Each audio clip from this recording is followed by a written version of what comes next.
Here. Michael in Harriman is a member of the KISS Army in Harriman. Harriman Division. One of the Knights in Satan's service. Because on this day in 1952, Stanley Burt Eisen, you get in here right. Stanley Burt Eisen. Wow. God, my IQ just went down about 20 points listening to that song. Paul Stanley was born on this day. God, what a stupid song. I love. Wait, they say lick it up, and then this voice goes, "Come on." That's Paul. I tried to find the most Paul Oh my God. KISS song that there was. Come on. Heaven's on Fire, just the opening of that. Oh yeah, that's right. That one could have been it. Yeah. The lyrics, I've got the lyrics here, and they've actually printed lick it up, oh, woo, yeah. Somebody woo. wrote that down. Yeah. Let's write a song. Such a good. The American trade publication Cashbox stated that high lead and backup vocals over a slowly throbbing guitar and drum rhythm set up an instructive lesson in feeling good. None of this needs to be analyzed. Oh my God! There's no deep backstory. There's the one interesting fact I see about that song is that it's probably one of their very most popular songs. They do it in concert all the time, and they figure they performed that song at least 1,500 times. Yep. Whoa, yeah. Whoa, yeah. It was the video, which is hilarious. Oh, Where you want to laugh. where they took the makeup off. Yeah, first time they appeared without their kiss. And they're in a junkyard or some post-apocalyptic where it's only women. Wild-haired women. And suddenly these men show up and what is this? They're men. It's so bad. I can't. It's awful. It's all hilarious. It's just ridiculous. It is. It's so stupid. It's funny. Yeah. And it's so. It's Spinal Tap. Yeah. I mean, and it's so stupid. What's that? I think they took it seriously. And there are people who listened to it and I don't know, maybe when you were 14, Carrie, maybe you took it seriously. I don't know. The only time I took KISS seriously was when I was, I don't remember how old I was. It was the Rock and Roll Over album and Destroyer. And I didn't really take them seriously. I just thought that it was kind of cool that they were like, comic book. They were the first ones to do that. And it scared my mom, and that was another thing that appealed to me. I was always surprised when I heard a KISS song that I liked. I go, oh, hey, well that's not too bad. Now there was another birthday today. That's true. I thought this is what we were going to do, so I'm. Slim Whitman. I love this. 1924. Is it Slim Whitman? Yeah. That's what I thought. You've probably heard this in a movie. Mars Attacks. Calling you. Because this was the only thing that could destroy the Martians. Yeah. That movie was hilarious. It made them explode. It made their heads explode. Yeah. Will you answer to The Yodeling Cowboy. So they were running through the streets with stereos playing this song. And the Martians were like, And Slim Whitman was the subject or a product of late night television commercials. oh yeah, early infomercial. Yeah. and waiting all along. But if when you hear my love call ringing clear, That's his love call. Here it comes. Look, the women are coming. If he'd walked into that post-apocalyptic hellscape doing that, I wonder. those women would have just come running. They would have turned away from KISS. Would their heads explode?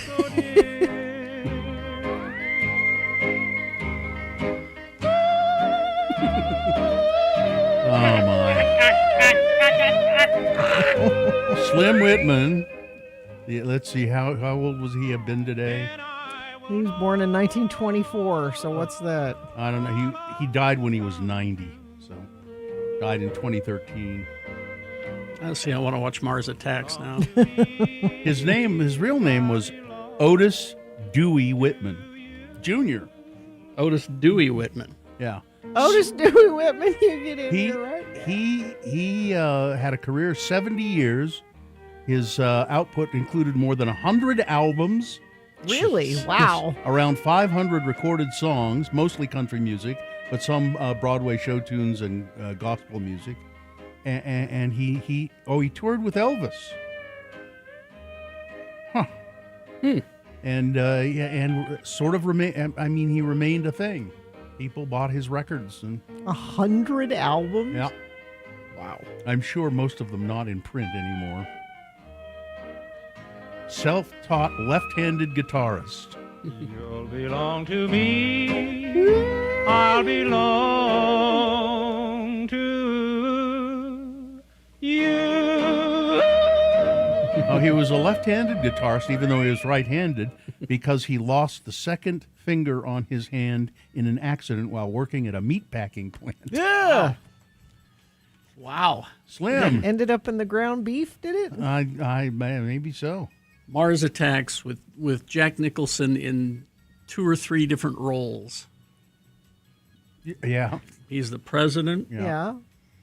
He's a shady Las Vegas investor. You want to go back and watch it? I don't do. It's hilarious. Slim Whitman. Here we go. He had here's another hit he had that you would know. Tumble and Tumbleweed. That's from Lebowski. Yeah. And The Cattle Call and Serenade. Those were all big hits. And he was a big hit in England as well. Drifting along with a tumbling tumbleweed. Oh, it wasn't his version that was in Lebowski. It was a different one. Oh. I'm a roving cowboy, riding all day long. Now this is country music. Tumbleweeds around me, I'm a lonely song. Slim Whitman. From was- Paul Stanley to Slim Whitman. He was That num- is farting around. He was number one in England longer than Elvis and the Beatles. Slim Whitman. All right, that's amazing. All right. Well, there take a you break. go. Yep. This has been Farting Around with Carrie, Bill, and Gina on X96, Radio from Hell. Okay, we're going to go away for a few minutes here and also take a break. That's the same thing, actually.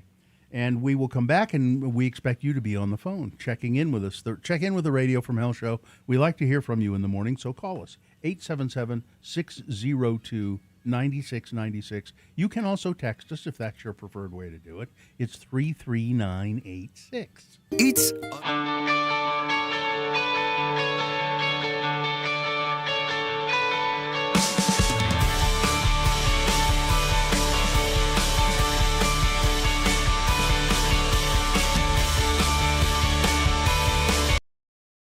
You have a list? A list.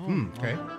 It's Radio from Hell with another list, because people love a good list. X96. This is old-fashioned manners that society has abandoned. And on this list, which is what made me think about it, removing your hat when you're indoors. Yeah. Now, Kerry makes a big show of putting on his hat every morning at the beginning of the show. But customarily, etiquette guides us to remove our hats upon entering indoor spaces. People don't do that. And don't throw your hat on the bed. It's bad luck. Well, That's not etiquette. That's just common sense. that's cowboy lore. You're supposed to not put the hat right side up. You can put the hat upside down on a bed, but not right side up. Oh, okay. Is the thing All right. for some reason. Hand kissing. You know, Charmed. dating back to the 17th and 18th centuries, the ritual of I do hand that. kissing. You still Yeah. do a hand kiss? Not so much anymore since COVID, but I have been known to be a hand kisser. Bill Allred, known hand kisser. Yeah.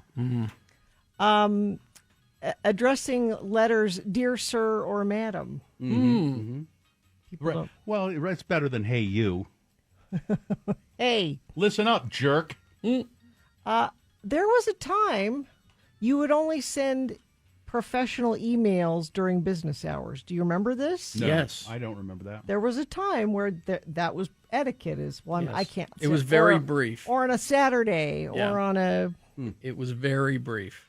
I miss that. Sending thank you cards. Yeah. People don't do that anymore. That's something everyone should be better at. Yeah. But And here's my favorite: women remaining seated when being introduced. So Please don't get up. no. No, don't get up. No, you don't. Please. Toasting with alcoholic beverages. Haven't you been somewhere when somebody's offering Yeah. a toast and you're like, "Oh, you can't toast with water. That's bad luck." yeah. But Well, I have never I heard don't- anybody say that. I don't refer to it as bad luck. I refer to it as a waste of time. Yeah. the conventional norm gradually waned as time progressed, allowing space for a broader array of inclusive toasting alternatives, like sparkling cider or non-alcoholic. Back to your email thing. Yes. Apparently, that email business hours thing, that is apparently law in France. I like that law. Yeah. And it's email, not just mail. It's And email. between their their medicine, their hospitalization and everything, and that reason enough to move there. And they have young gay prime minister. and the food. I'm going to start doing that. Just make sure I don't send any business email outside of 9 to 5. It's funny, I don't. I don't think I do. I anyway. probably do. Not business email. Or if I you don't- receive one, do you do this where you go, "Yeah, I read that, but I'm not going to do anything about it I do until that all Monday." Yes, I do that all the time. I think I'm not even going to open them. You send me something Friday after 5 p.m. business wise, I'm not going to touch it. Don't even open it. Yeah, don't open it. Yeah, Okay. Any other things on That's there? it. that's good. We hope you'd enjoyed another list with Radio from Hell on X96.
All right, we'll go to your check-ins in just a second here.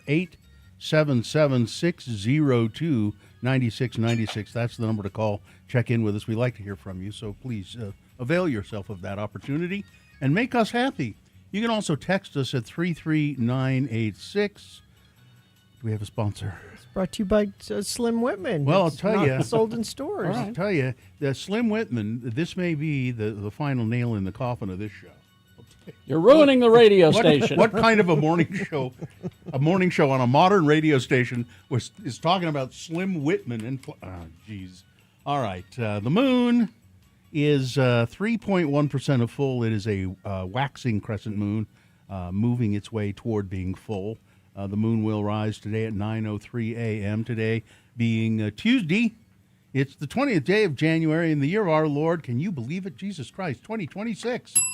It's Penguin Awareness Day. I'm aware.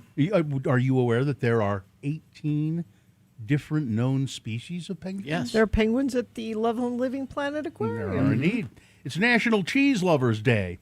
There are at least 2,000 varieties of cheese existing around the world. More than penguins. And I don't know if they have cheese at the aquarium. I've always loved this quote. French President Charles de Gaulle, when he was asked about being the president of France, said, "How can you govern a country that has 246 varieties of cheese? It's just impossible." It's National Butter Crunch Day, toffee, Nice. and it's National Disc Jockey Day. Oh, Ray Newby is often cited as the first radio disc jockey. In 1909, at the age of 16 years, he was the first to broadcast music over the airwaves. really? Apparently. All right. And this is the morning show that invites you to, lick it up. Come on! We're Radio from Hell, starring the Lords of Morning Radio. It's Kerry Jackson right there. He's putting on his work hat. I'm Bill Allred. Hello, good morning. That's Gina Barberi over there. Gina, lovely Barberi, there she is. Hi. I have to look at the monitor to really see you. Hi, Bill. Hi, Gina. Nice to see you. Katie for short is our excellent producer behind me there in the booth. We have, is that Hudson in there? Yep, right Hudson. And the dog, Vax, is looking expectantly like, you got a treat? Has anybody got a treat for me? Anything snacky? Treat, or what? Should I just go to sleep? Snacky? What should I do? Probably sleep. Probably. Snacky? What should I do? He's looking for some. Katie's There you giving go. him a toy. No, he doesn't Not want that I one. want a No, he snacky. just wants to sleep. All right. Okay, let's begin. We'll start with our old friend Demetra. Demetra, good morning. How are you? Hi, I'm hanging in there. Good. I wanted to clarify that I never considered myself a goth, even though I did used to wear a lot of black. That's Okay. true. Practical. All right.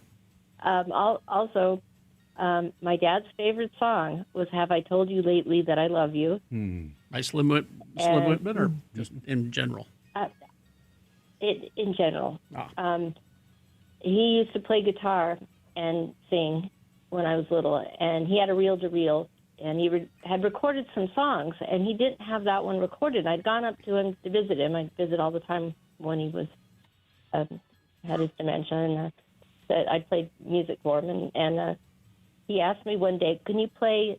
I was playing in the CD player, and he says, "Can you play Have I Told You Lately That I Love You?" And I said, "No, I don't have that one." And I thought, well, I can just look it up on my phone. And so I played it for him, and we sang it together. Oh, that's how nice. That's Very nice. Nice.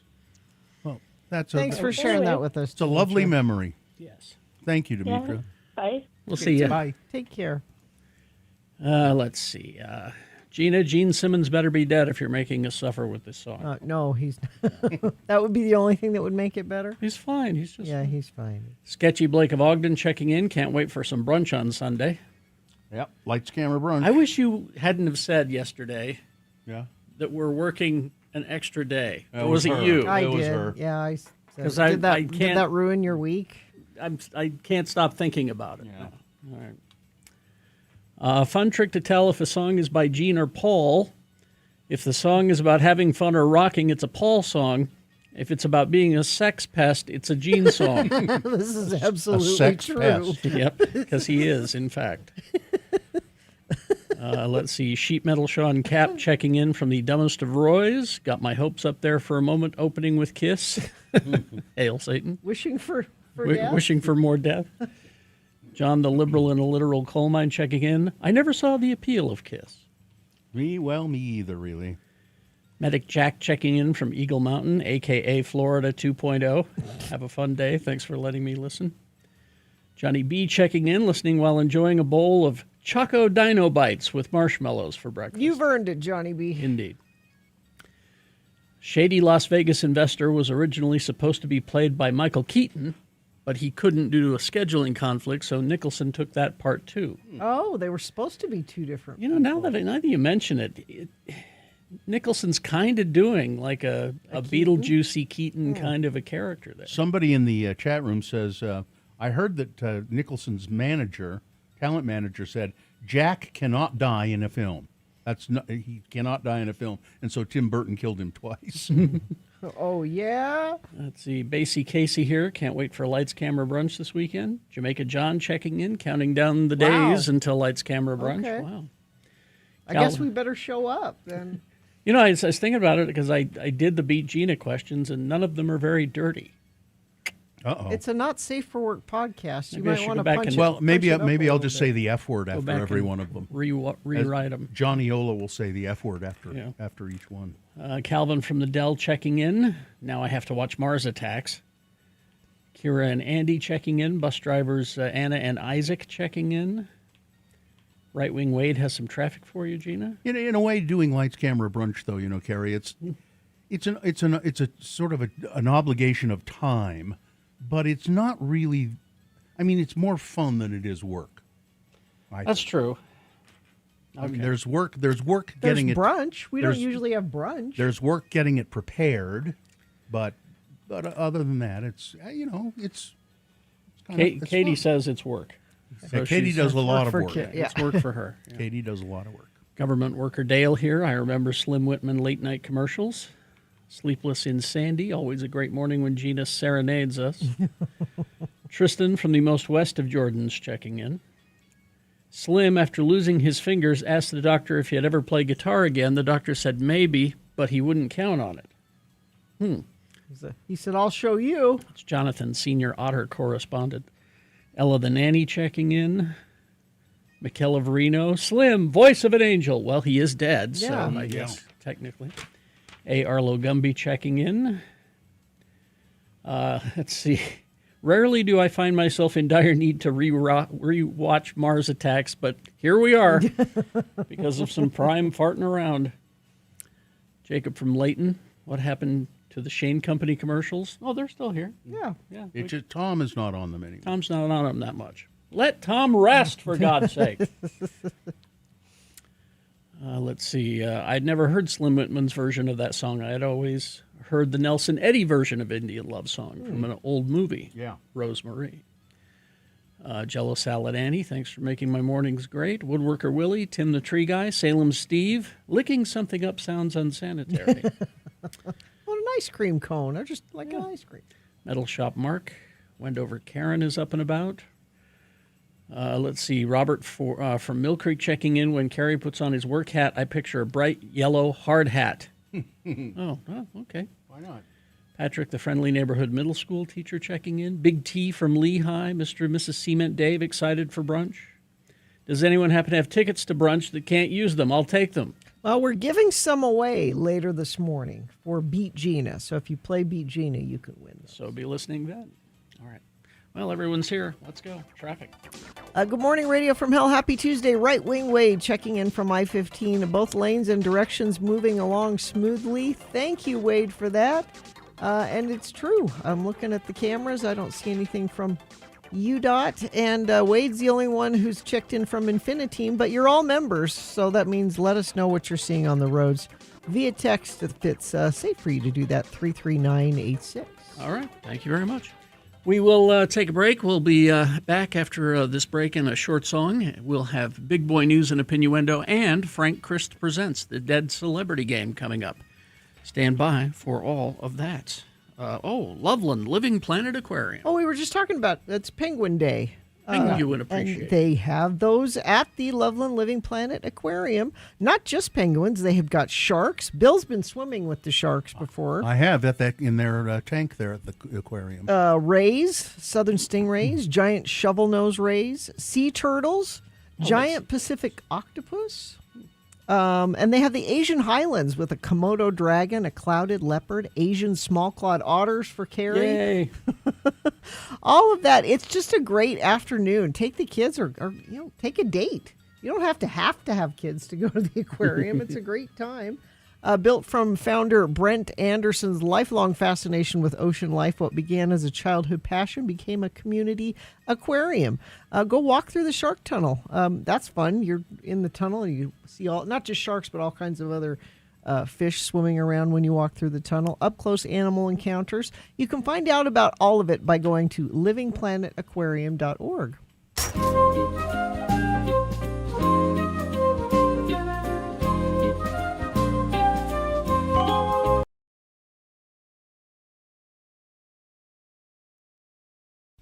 I brought this in, Gina, in case you need it. What, in case I need it. It's a blood pressure. It's a blood pressure cuff. Oh. You want to take your blood pressure? So yesterday, I started a blood pressure medication. Which one? Ooh, Oh, that's a good one. hold She's having a please. stroke. That's why It's news. So. it's our It's new. It's Lisinopril. Lisinopril. Okay. I'm taking my blood pressure right now. And it worked when I took my blood pressure this morning. It was lower, so I think I'm good. Damn, this cuff is acting up. But my doctor wants me to come in a week and check it, and she wants me to have a fasting blood test, which Yeah. I hate. What's a fasting blood? You just have to Can't fast. you have to fast before you have the blood test? So Really? yeah. Yeah. You can't even have like. So you don't eat any dinner, and then when you get off work, you go have your blood test. Oh. So You can't Gina have will like. have to go almost 12 hours without eating. I can't even have like coffee with my vanilla latte. I could have black coffee, but I Well, don't drink that. I'm 132 over 67, and my pulse is 52. That's not too bad. No, that's not too bad. That's because Here, I should we take all. check mine? Sure. You know how to work these? That's not the kind I have. You just put it. You have to hold your wrist like that. So and then just hit start. Okay. So put it on and but you have to keep your arm in line with your. This is really fascinating radio. I was going to say, we got Utah word of the day here. Wait, hold on. Well, it'll take a second. Okay. Well, what are the results? Gina's blood pressure was 162 over 100. Not good. Do we need to call an ambulance? That's terrible. I that- only have had one pill. One I- pill's not going to fix it. I would say you need to throw that medication away and get something new. So I've only taken one pill. 162 over 100. Uh-huh. You're only taking one? Yeah. Because I take I think 2 different blood pressure medications. Well, she had me. She's like, let's just try this. Trying to find the sweet spot? Yeah. Yeah, as I recall, I had to mess around with it for a while too. Yeah. And it's probably nothing other than it's probably age related. Great. Means you're getting old, baby. Sorry. Your pulse, your heart rate was 70, which is, I don't know. Mine's always really low, so I don't know where 70, how that falls on the scale. Maybe I have white coat syndrome. What? Yeah, it's Where when you get nervous when you got you- nervous yeah. because you thought I was a doctor. Yeah. Is that right? That's no. I think you have white man syndrome. That's what it. I is. get afraid when I'm around white men. Yeah. Yes, now the chat room is reacting. Demetra, who's familiar with these sort of things, my fingers were shocked by Gina's blood pressure. Yeah. Let's see. What was mine? 132 over 67. How's that, Demetra? That's pretty good, isn't it? It's not bad. Well, Guy has found a category. Oh, where do I fall? Well, let's see. Normal is the systolic is less than 20, and the diastolic is less than 80. That's normal. Elevated is 120 to 129, and less than 80. Nope. High blood pressure is 130 to 139 or 80 to 89. So mine is, my systolic is a little high, but my diastole is, it's okay. So And I'm not bad. Hypertension stage 2 is 140 or higher or 90 or higher with the diastolic. And hypertensive crisis, contact your doctor immediately. You should call him now, Gina. Is higher than 180 and higher than 120. I'm not with the quite there diastolic. yet. I mean her. You're Call getting her. there. I'm going to have to take mine again now because they say you should do it more than once, you know. Second time I've taken it, 112 over 67. That's really pretty. Oh, look, Travis the That's Piman's good. on my same medication. He says He's been hospitalized repeatedly. he said it took a few days to kick in. My doctor said it can take up to 5 days. Okay.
Right after that, it's Frank Christ Presents They're Fine, They're Just Fine, the Dead Celebrity Game.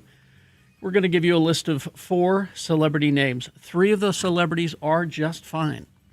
One of them is dead. If you pick the dead one correctly, you're going to win. Oh, we were just telling you about the aquarium. It's tickets to explore at Loveland, Living Planet Aquarium in Draper. Journey 3, 40-foot shark tunnel. Learn about Utah's treasured wildlife and discover Utah. Meet the penguins and more at Living Planet Aquarium. All right. 877-602-9696 is the number to call to get in line to play Frank Christ Presents. Play the game, win the prize. You don't even have to win the game to win the prize. 877-602-9696 for Loveland Living Planet Aquarium tickets.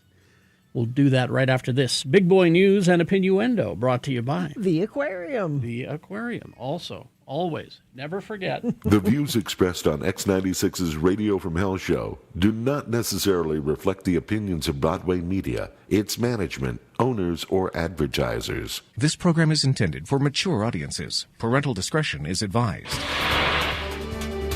For more than 40 years, the Sundance Film Festival has transformed Park City every year, filling restaurants, closing streets, bringing the world to Main Street. A little nostalgic, a little sad, said Michael Sims, a Salt Lake resident who was walking through Park City on Sunday. Park City Chamber of Commerce is getting Main Street ready, not just for crowds, but for a farewell celebration. We want to make sure that the street's ready, the town's ready, banners started to go up about a week ago. That's the Chamber's Vice President, Dan Howard. Howard said the community is planning something special to mark the end of Sundance in Park City. They're going to give them the boot. We're going to do some special music at the top of Main Street on Sunday. It's a chance for Park City to say, hey, thank you for working with us for so long. It's sort of a farewell. At the No Name Saloon on Main Street, which has been open for 26 years, preparations remain the same even as the reality of Sundance leaving sets in. It's going to Boulder, Colorado. Boulder, right? Mm-hmm. Yeah. For the next run. It'll be weird to not have it. And it's been a big economic boon for Park City and for the ski industry up there. Immigration is going to be a big focus of attention across the nation, and several proposals have emerged or are in the works for consideration when Utah's legislative session starts today. Most notably, Trevor Lee, Republican of Layton, has put forward a proposal that would prevent immigrants in the country illegally from being able to tap into public benefits. The measure, House Bill 88, would potentially make immunizations by public health officials, food at food banks, and housing at homeless shelters off limits to people who are not citizens. Ugh. Benefits and welfare should go to citizens only, said Lee. Have you read the Bible? He is 'Cause also I think considering. you probably tell people you've read the Bible, but I don't think you've read the Bible. He's also considering legislation to eliminate the state program that lets Utah immigrants who are in the country illegally get driver's privilege cards, which allow them to lawfully drive in the state. Another possibility also in the works would prohibit landlords and home sellers from renting or selling homes to those in the country illegally. Other proposals from lawmakers are in the works as well, including a measure put forward by Representative Stephanie Gricius of Eagle Mountain that would add a 2% tax to international remittances by immigrants in the country illegally. Corey Malloy is proposing a measure to beef up the rules meant to prevent immigrants from voting in elections. They can't. Matt They McPherson can't do that. of West Valley proposes new rules targeting those who drive without a license, which includes immigrants, among others. So let's get them. There they are. There they are. There's some immigrants. Get them. This is an easy target. Other news. So that's the start of the legislature today. A helicopter crashed in the Uinta Mountains on Sunday, sending one person to the hospital in critical condition. The Wasatch County Sheriff's Office said they got a 911 text reporting that a helicopter had gone down near Wolf Creek Campground, about 100 yards from State Route 35. First responders found the scene and learned that there were 4 people on board.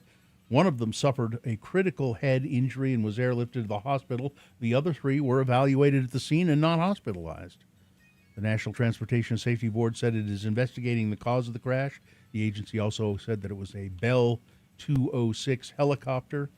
And so there was a guy named Wes Blazard who said he was getting ready to ride his snowmobile when he saw the crash and ran to help. He said there were 2 helicopters. The small one landed, and then the bigger one came down, and it spun and crashed into some trees. There was quite an accident in Michigan. More than 100 vehicles smashed into each other or slid off the interstate in Michigan yesterday as snow, fueled by Great Lakes, blanketed the state.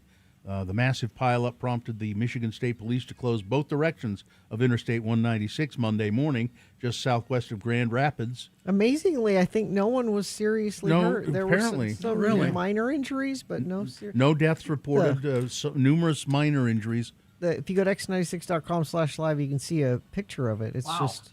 It was crazy, just listening to everything, hearing the bangs and the booms. I saw what was in front of me. I couldn't see what was behind me, said Pedro Mata Jr. He said he was able to stop his pickup safely, but then he decided to pull his truck off the road into the median to avoid from getting hit from behind. It was just amazing, though, that no one was seriously injured. Erica Kirk has called for a speedy trial in the case against Tyler Robinson, the man accused of shooting her husband on campus of Utah Valley University. And, of course, Erica Kirk, if she's calling for a speedy trial, you know that it'll happen because, well, Yeah. She's got what? This thing is going to go on forever. You can call for a speedy trial as much as you like, Ms. Kirk, but I'm sorry, not going to happen. In her court filing Friday, Ms. Kirk accuses Robinson's defense team of causing undue delay in the criminal justice process. The defendant in this case is entitled to a fair trial, and he must be given one, but he is not entitled to cause undue delay to the criminal justice process, she filed. Let's see. Donald Trump sent a message to Norway's Prime Minister Sunday, warning that world security depended on U.S. control of Greenland.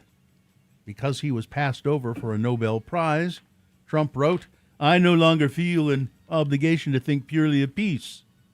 You didn't give me a peace prize, I'm not going to think about peace." He warned that Denmark could not adequately protect its autonomous territory of Greenland from adversaries. Denmark can't protect that land from Russia or China. And why do they have a right of ownership anyway? I mean, there are no written documents. They just landed a boat there hundreds of years It's only that a boat landed there hundreds of years ago. We had boats there too. I mean, come on, really. You know, it doesn't matter as long as Donald is the center of attention. That's all he cares about. Yeah. He doesn't care about whether he's doing the right thing or the wrong thing. He has no sense of that. No. It's just if he can see that what he does is causing chaos, yeah. is causing things to move and swirl. Well, that's what you do.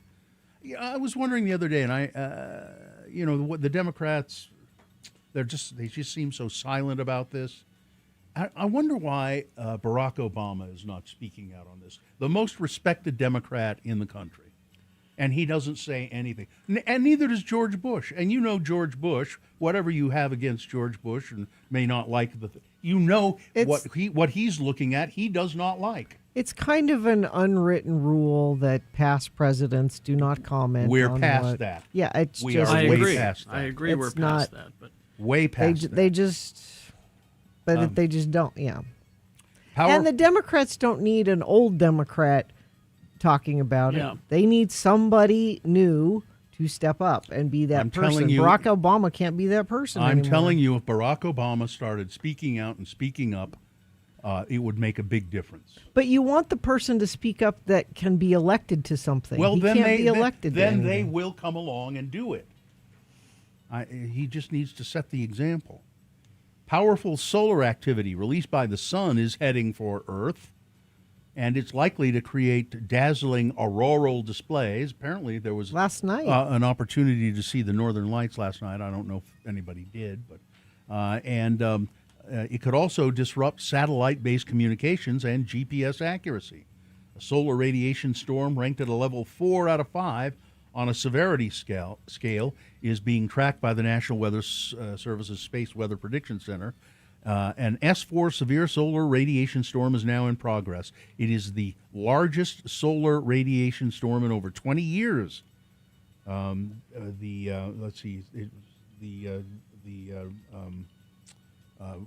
communications center posted that. The last time S4 levels were observed was in October of 2003. Potential effects are limited to mainly space launches, aviation, and satellite operations, and it could cause disrupt radio waves as well. We'll see what happens there. Well, this is the first Martin Luther King Jr. Day without free admission at Zion National Park in 28 years. So for the past 28 years, on Martin Luther King Day, just as a because tribute it hurts to King. who to do what? As a tribute to King, they've made the admission into Zion, and I think all national parks free. Mm-hmm. And Trump has done away with that. They removed the holiday from its list of free admission days, leaving visitors to pay standard entrance fees or turn away disappointed. And what happened when they did that? Unusually low attendance at Zion National Park. Ben Delbert and his friend from St. George used their day off to visit the nearby national park, but turned around at the gate after learning, what, we have to pay today? Yep, you do.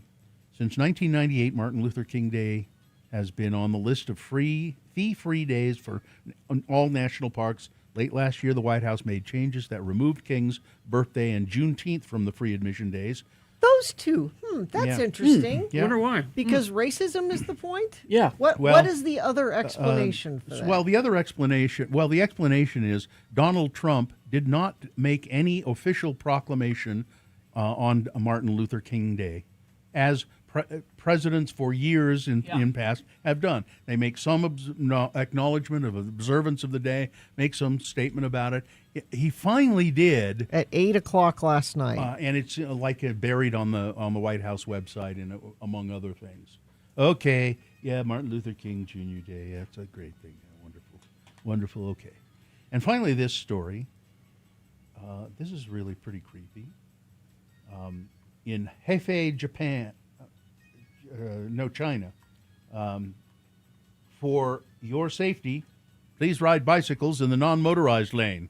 A voice is calling out to a cyclist veering into the motor vehicle lane at a busy intersection in Wuhu City, East China's Anhui province. The warning is not coming from a human traffic officer, but from a humanoid robot standing upright on a safety island.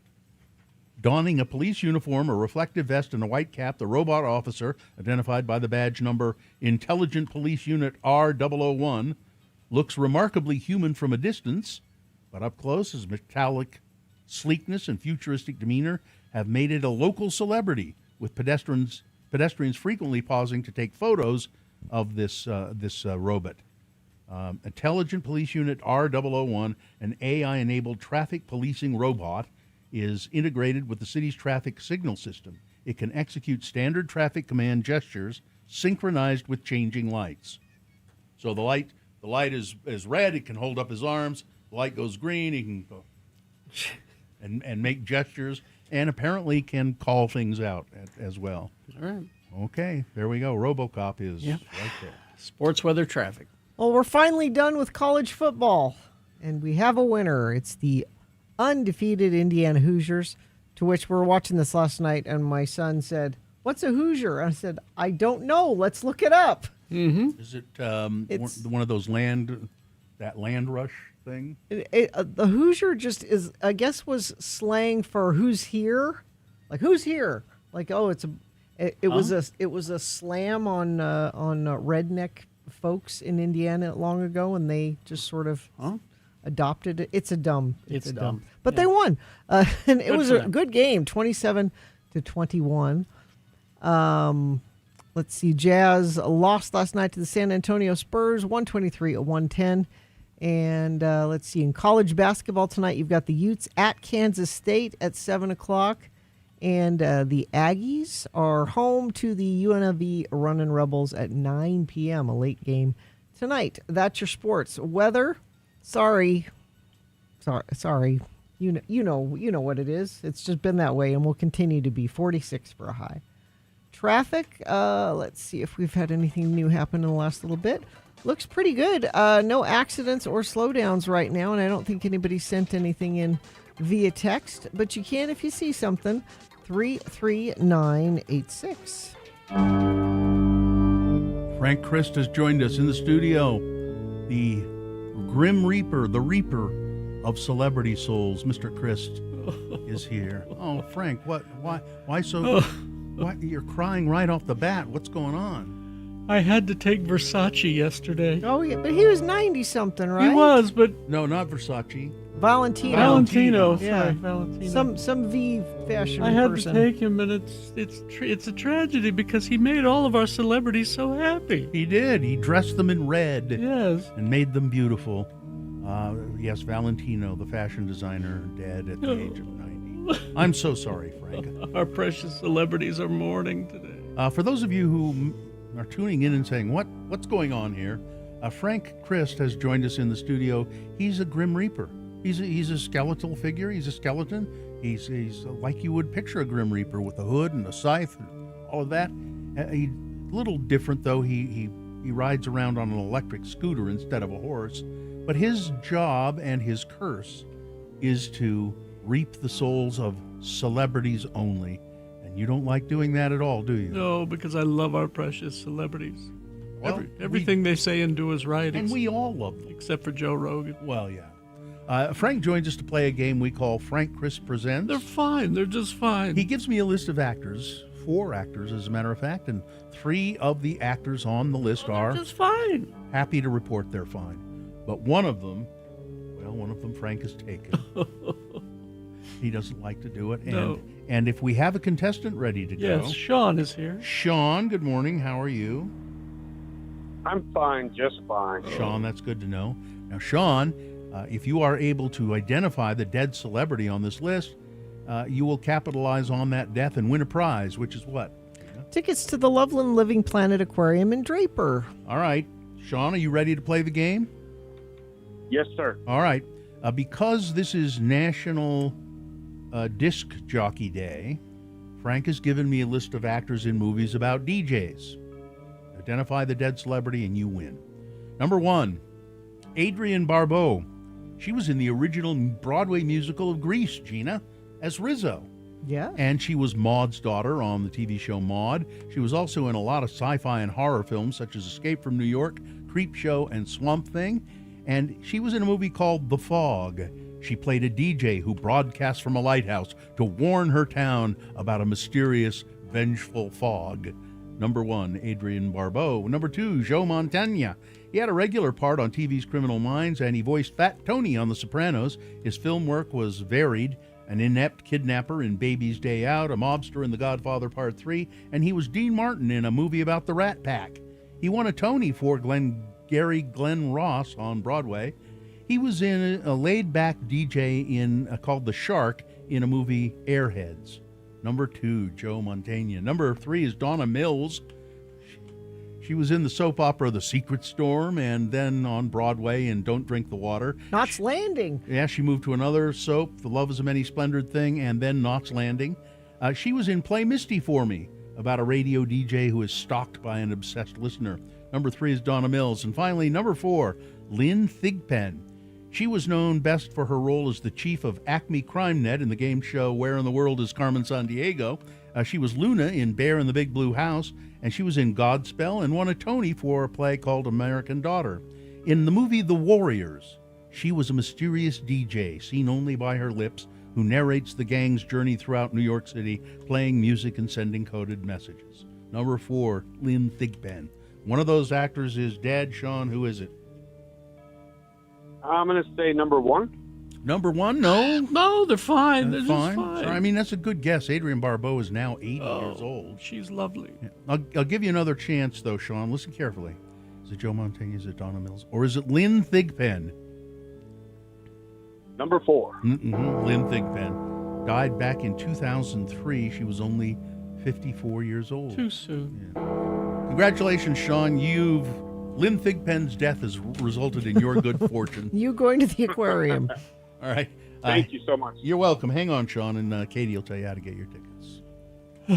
Well, I've got to get my tongs Your tongs? so I can go and check on a couple of celebrities. Icky celebrities? Is Bill Maher's 70 today. Oh, yeah, you don't. And Lorenzo Lamas is 68. Oof.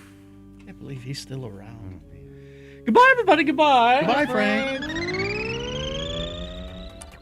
Out in Tooele, crash eastbound I-80, milepost 96.3. Check it out. That's what it says. Crash northbound 5600 west, 54th south, center lane affected there.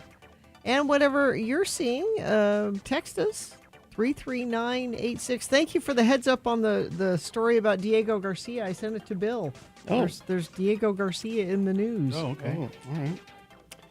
You can send us stuff like that.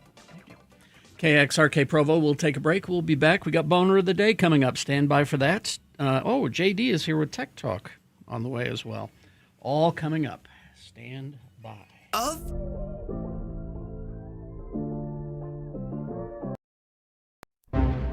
It is the 23rd century. Humans have left the lowly confines of planet Earth and have sought their destiny among the stars. While many things have changed, one constant remains: the need for young men to venture forth and do the work of the Lord. This is the tale of two such men who at the age of 19 have answered the call of their general authorities and are embarking on a 2-year mission to spread the gospel throughout the galaxy.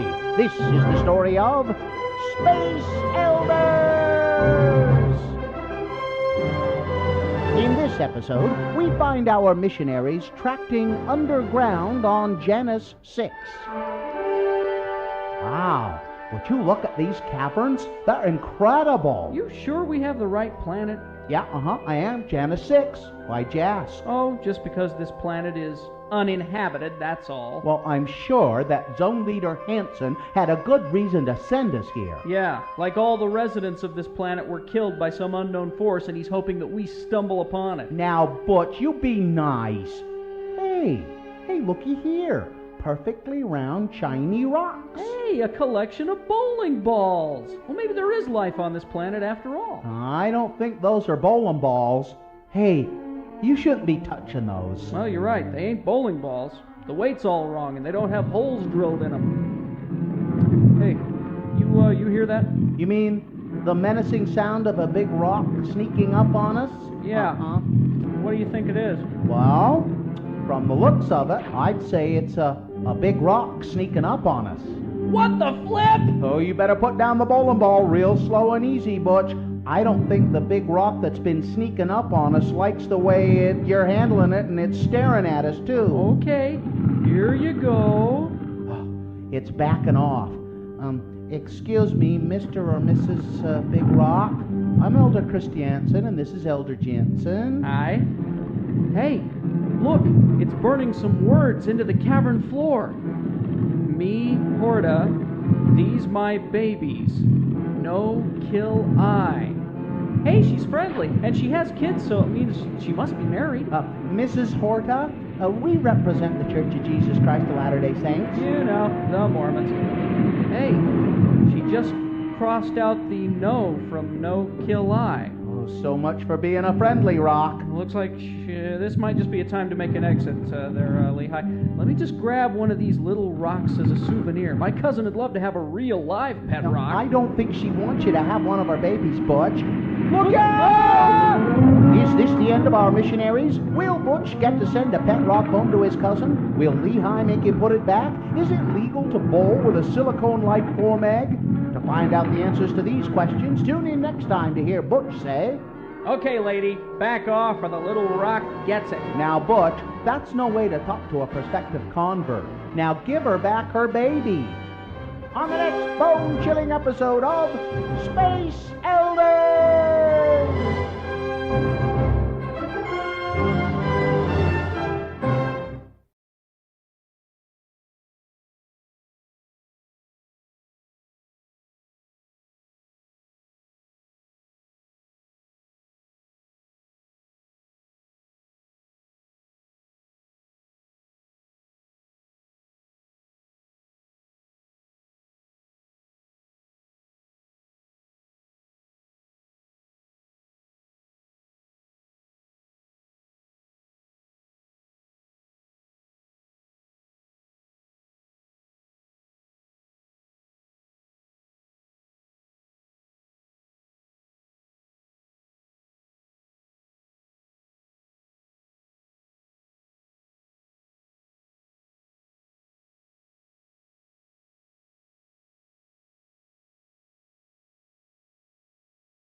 You want to see my bowling shoes? Oh,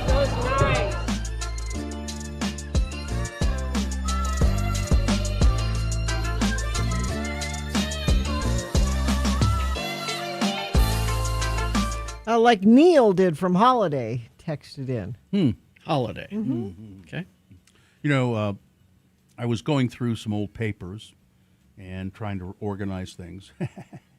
And I came across this, Carrie. Here, I want you to take a look at these and see if those brings back a memory to you. When I saw them, I was quite nonplussed that I still had them. I'm surprised you still have them too. What are they? They're business cards, or I guess business cards is how you would put it. Personal cards. Yeah. Personal cards, and they were given to me, and I think you probably got some too. I probably did, but I didn't save them. By the daughter, and I think it's the mother of a family we stayed with in St. Petersburg, in Russia. Well, they're written in Russian. How can you tell what they are? Well, you can tell on one side. It says that flip it over. One of them is his assistant to the president. I think that's Olga. Mm-hmm. Is assistant to the president. I don't know what president.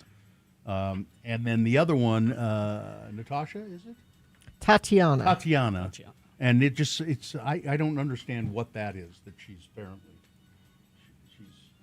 But we stayed in their apartment, in their home, for 4 days or so. What year was this? 1986, maybe. I don't know. Yeah. So where was Russia in the in its? I think it wasn't USSR. No. Yes, it was. Still the Soviet Union. It was working toward not being. What's his name with the port wine stain? Mikhail Brezhnev. No, Gorbachev. Gorbachev. He was still the head guy. But he was working on, making it Russia, breaking up the Soviet Union. And it was moments away from happening. Yeah, as I recall. Yeah, and it was a remarkable time to be there. As a matter of fact, I bought those Russian nesting dolls. I bought one that I think my oldest son has. I bought a traditional one with it was like the babushka, the old woman, and there were like 7 or 8 of them or 9 of them. They get smaller and smaller. You know what I'm talking about, Gina, when I talk about the nesting dolls. But there was one of the Russian presidents or premiers, and I think the main one, the big one, was Gorbachev, and then it went down to Brezhnev, and I think the smallest one was Nikita Khrushchev, as I recall. But I really liked that. I should see if he still has that. I've got a bunch of pins, with Lenin's profile on them and various words and things. Well, I have on my desk here at work a bust of Lenin that I bought in Russia. Now, you stayed in their house? Yeah, that was how. Why did you? So that's how this program worked. It was a tourist program, and it was I think it was Morris Murdoch that put it together. Yeah.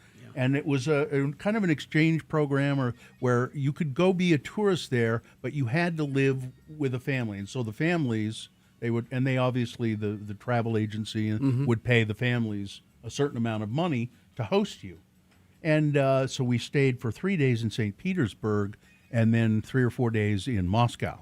Was that uncomfortable or? It was okay, as I recall. The St. Petersburg house was a little run down. It was an apartment, a big apartment. The one in Moscow was, we were told that, this is one of the nicer apartments in Moscow, and the people that lived there had a fancy VCR. Well, with some of the Disney movies. Well, it was, that was in a it was in a modern building. Yeah, did you have a private room in their apartment? Yeah, I think so. Yeah, and so the place in St. Petersburg. The mother, Olga, was a doctor, and the father was a psychiatrist, and they both worked at the same hospital.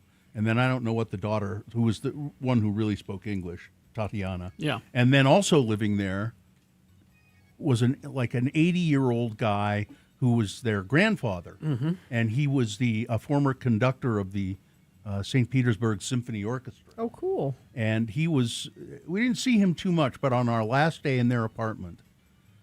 So the situation was you would go to stores and there was nothing on the shelves. Yeah, I was going to ask, did they cook for you? Yeah, or? Yes, they did.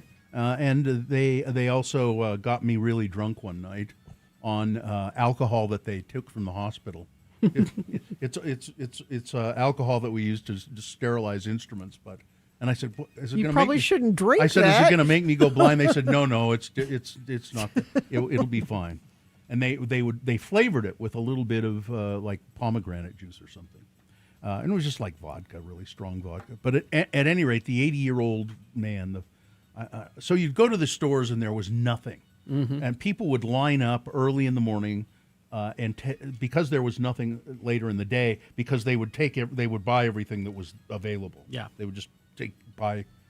So he went out early on the morning that we were to leave, and went to a bakery, and he stood in line. This is what they told us, and he bought us a going away cake, and it was a big, beautiful cake, and I remember we had cake for dinner. Yeah, and then we went to Moscow to the apartment of that. Now I think was she in the travel agency or something? She was involved somehow. Yeah, I think she worked for travel in Russia. Yeah. And her husband, who was not there, was a professor at the university.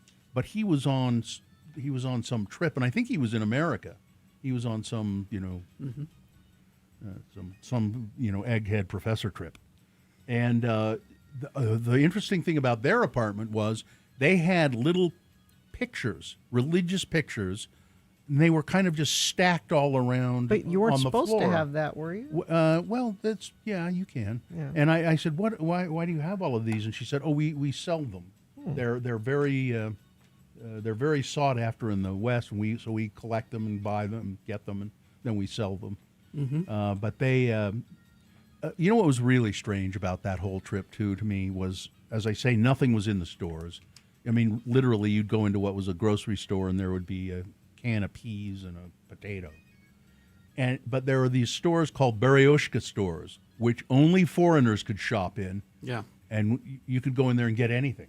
And then would you come out and give it to people? Or? Well, no, I didn't. I don't recall I really bought anything there. Yeah. I didn't. But that was the trip where two of the girls that we went with that were in our group. And we were told over and over, if a local asks you for American dollars, do not give them American dollars. Yeah, it's against the law. We were down in Arbat Street, which is a whole area where there are vendors, lining the streets, and a lot of artists sell their paintings and things like that. And so, we all split up and we went and got stuff and come back and the girls got on the bus with us and they said, oh, look, we got this painting that this guy made. Of St. Basil's Cathedral. And I said, see, pretty cool. And then suddenly these guys in black leather jackets get on the bus and start speaking Russian to the driver. And the driver, back there, you girls have to come with us. Scary. What happened? They gave American dollars to the artist. And he was the artist. They got him to. He was in real trouble. He was in real trouble. So because he knows better. Yeah, yeah. And so they took luckily two pretty blondes. So it was they let him go after a couple of hours. Yeah, we were really worried about them, and they were gone for quite a while. Yeah. And then they showed up. The two girls showed up again at one of our next meeting places, and they said, "Oh." They took us to the station, and one of them was having a birthday, so we had cake with them and a big party, and they were really nice, and they just took pictures. Yeah, we just had kind of a party with them, and then they brought us back. Like, well, what happened to the artist? So he's probably in prison. Yeah. So anyway, that just triggered these business cards. Just triggered all those memories. Wow. Wild. Okay, let's refresh this, see if anything new has happened in the last few minutes. I don't believe so. Let's see. It's trying. Nope, nothing new's happened. Perhaps you've seen something you think other friends of the program need to know about. Well, you can text that to us at 33986, and I will pass it along. Now through January 25th, buy a set of 4 select tires from Big O Tires. Get free pizza products from Papa Murphy's Pizza for a year. Big O Tires, the team you trust. All right, Boner's coming up. Here are the candidates you'll be voting for this time. Boner candidate number 1. Oh, come on. We've heard this one too many times now. Boner candidate number 2. I was just joking. I mean, it was just a dumb joke. And Boner candidate number 3. The boys party down to Yay, and they're taking our country back. Oh, boy. All right, Boner of the Day, Big Boy News, all coming up after these messages and a song. Stand by. We are going to pay you $1,000 to listen to X96. Tune in every weekday now through February 13th at 7:15, 10:15, 1:15, and 5:15 for keywords. Text these magical words to 508-777-1000 and you'll be entered to win. Every keyword means another chance to win $1,000. Get all the information at x96.com. Your keyword for this hour is kids. Kids, Kids, kids. Text that to 508-777-1000. That's 508-777-1000 now to win. Cool. Larson HVAC and Plumbing. We hey Sean, they're probably up now. It's a family-owned business, Larson, Jaden, and we've had them in our house for HVAC and plumbing. We've all had them in for those things, and they would like to come to your house and check out all of your HVAC and plumbing systems. A 15-point inspection for absolutely free. They'll come check your air quality, your water hardness, your toilets, your hose bibs, all of it. It's a $200 value, and it's completely free for the first 10 friends of the program who call 801-930-5450 or request their assessment at larsonhvac.com/x96. Nice to have things checked before there's a problem. There's nothing worse than having an HVAC or a plumbing problem on a weekend or late at night sometime. Just have them check it all out, and if there's something wrong, they'll fix it. They don't sell you things that you don't need. They just fix what needs fixing. Give them a call, 801-930-5450, and mention X96 today.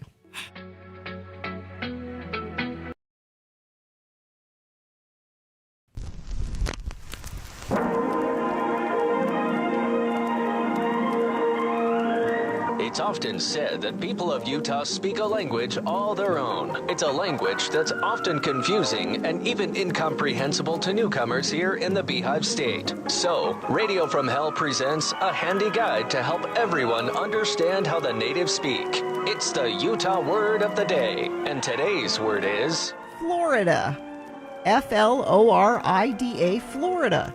Today we turn to the Juab County city of Mona, Utah, home of beautiful lavender fields, the Burson Ponds, and the Mona Reservoir, a town that truly lives up to its motto, Mona, Utah. So why not? Let's listen in as the mayor of Mona, Don Criddle, is putting the finishing touches on the latest edition of Mona Community Notes. He's interrupted by his son, Denver Criddle. Again, the word is Florida. Now let's see. Just to remind you, my fellow Monanites, or Monans, or Moners. Oh, hell, I never know what to write. It's my own damn city. Anywho, remember, the Green Waste site will only be open on Fridays and Saturdays from 8 a.m. to dark. And it's weeds and grass only. Limbs and manure, they go out to CR Mulch out on North Highway 91. No grass there. Signed, Mayor D. Criddle. Daddy, What? Daddy, I need to ask you a question about last month's Mona City Fall Festival that we had right here in Mona City last month. Well, if you want to ask if you're in any trouble because of that unfortunate, well, let's call it accident that you was involved in the pumpkin chunking event, the answer is no, you ain't in any trouble. I'm sure glad of that, Daddy. I didn't mean to launch my pumpkin in the direction of Aldine's cat. I didn't even see him. Well, it turns out Fuzzy is just fine. The pumpkin just grazed him.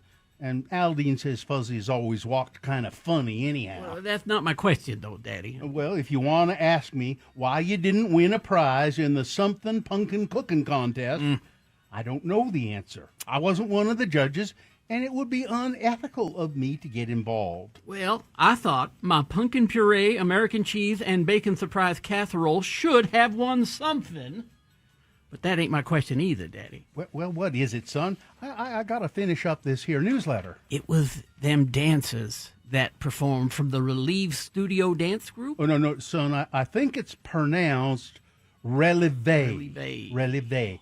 I think it's a Jewish word for a kind of dance thing they do. Okay, well, whatever. I just wanted to know, what is the name of that cute girl that was like the leader of them dancers? I mean, she was real cute, Daddy. Well, Denver, yes, she is a cute one, and I happen to know her name. She's Elba and Moss Jensen's kid. Her name is Flora. Flora. Flora. My, what a pretty name, Flora. You know what, Daddy? I'm going to ask her to go to lunch with me. I'm going to ask Flora to lunch. I'm going to do it. I'm going to take Flora to lunch. Join us again some other time as we examine how the Utah natives speak with the Utah Word of the Day.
Boner of the Day, 3 news stories. These will be examples of bad, stupid, or funny human behavior. And you will decide with your vote of these 3 candidates which one is the worst, which one deserves to be Boner of the Day for today, January 20, 2026. We'll give you 2 candidates now, a third after the news. Once you've heard all 3, you'll vote. One of you lucky random boner voters will receive. I can't buy it, gotta win it. Everything that Carrie just said is printed on the new Radio from Hell Boner I t-shirt, should keep this handy, shouldn't I? which you can see at x96.com/live. Has the whole intro there. Yeah. Here's Boner candidate number 1. Oh, come on. We've heard this one too many times now. A 48-year-old woman is facing multiple charges after a Minnesota police officer discovered drugs on her. When asked if she'd been drinking, the woman said, yes, a lot. Yep. And her sure, breathalyzer yeah. test showed that she was more than twice the legal limit.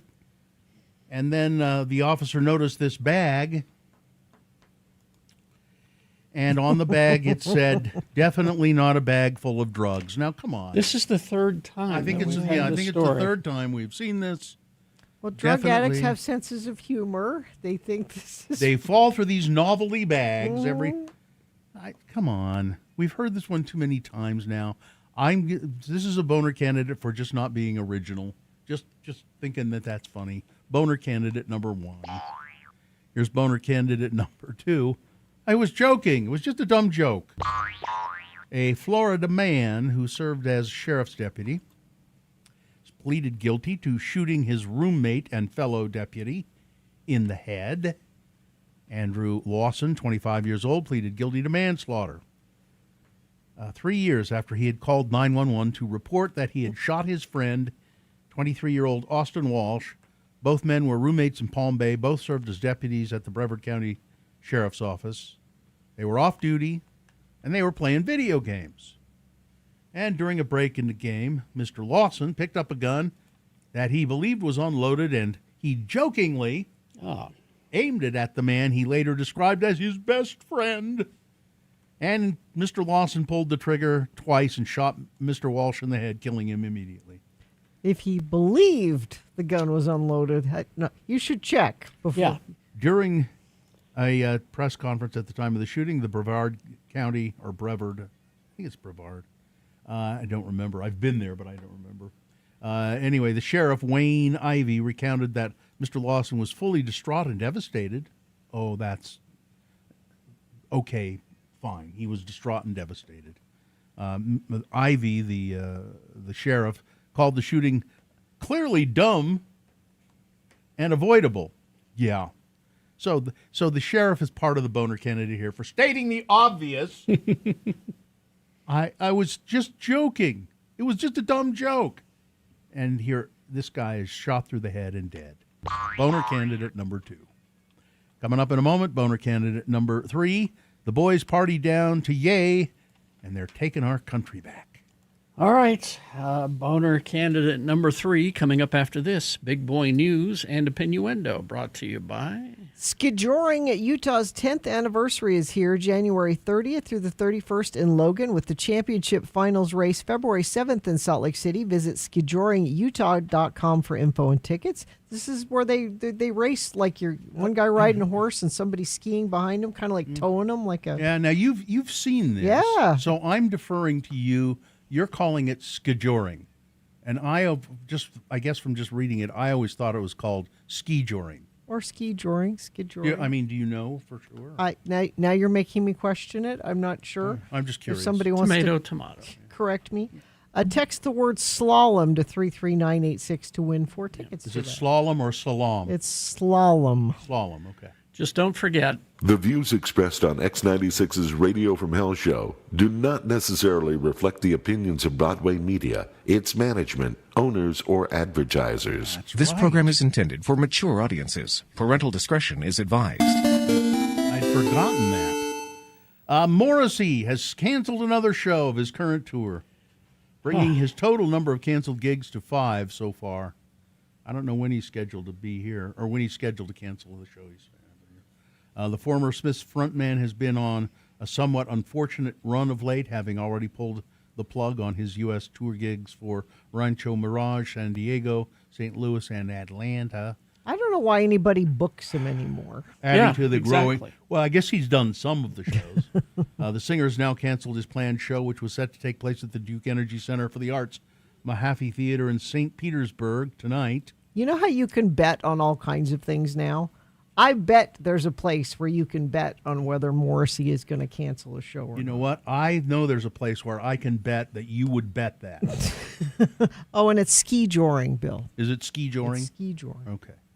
Adding to, making matters worse, this was the same venue in which Morrissey also canceled a show last May, forming part of the litany of performances he's pulled out of over his current road tour.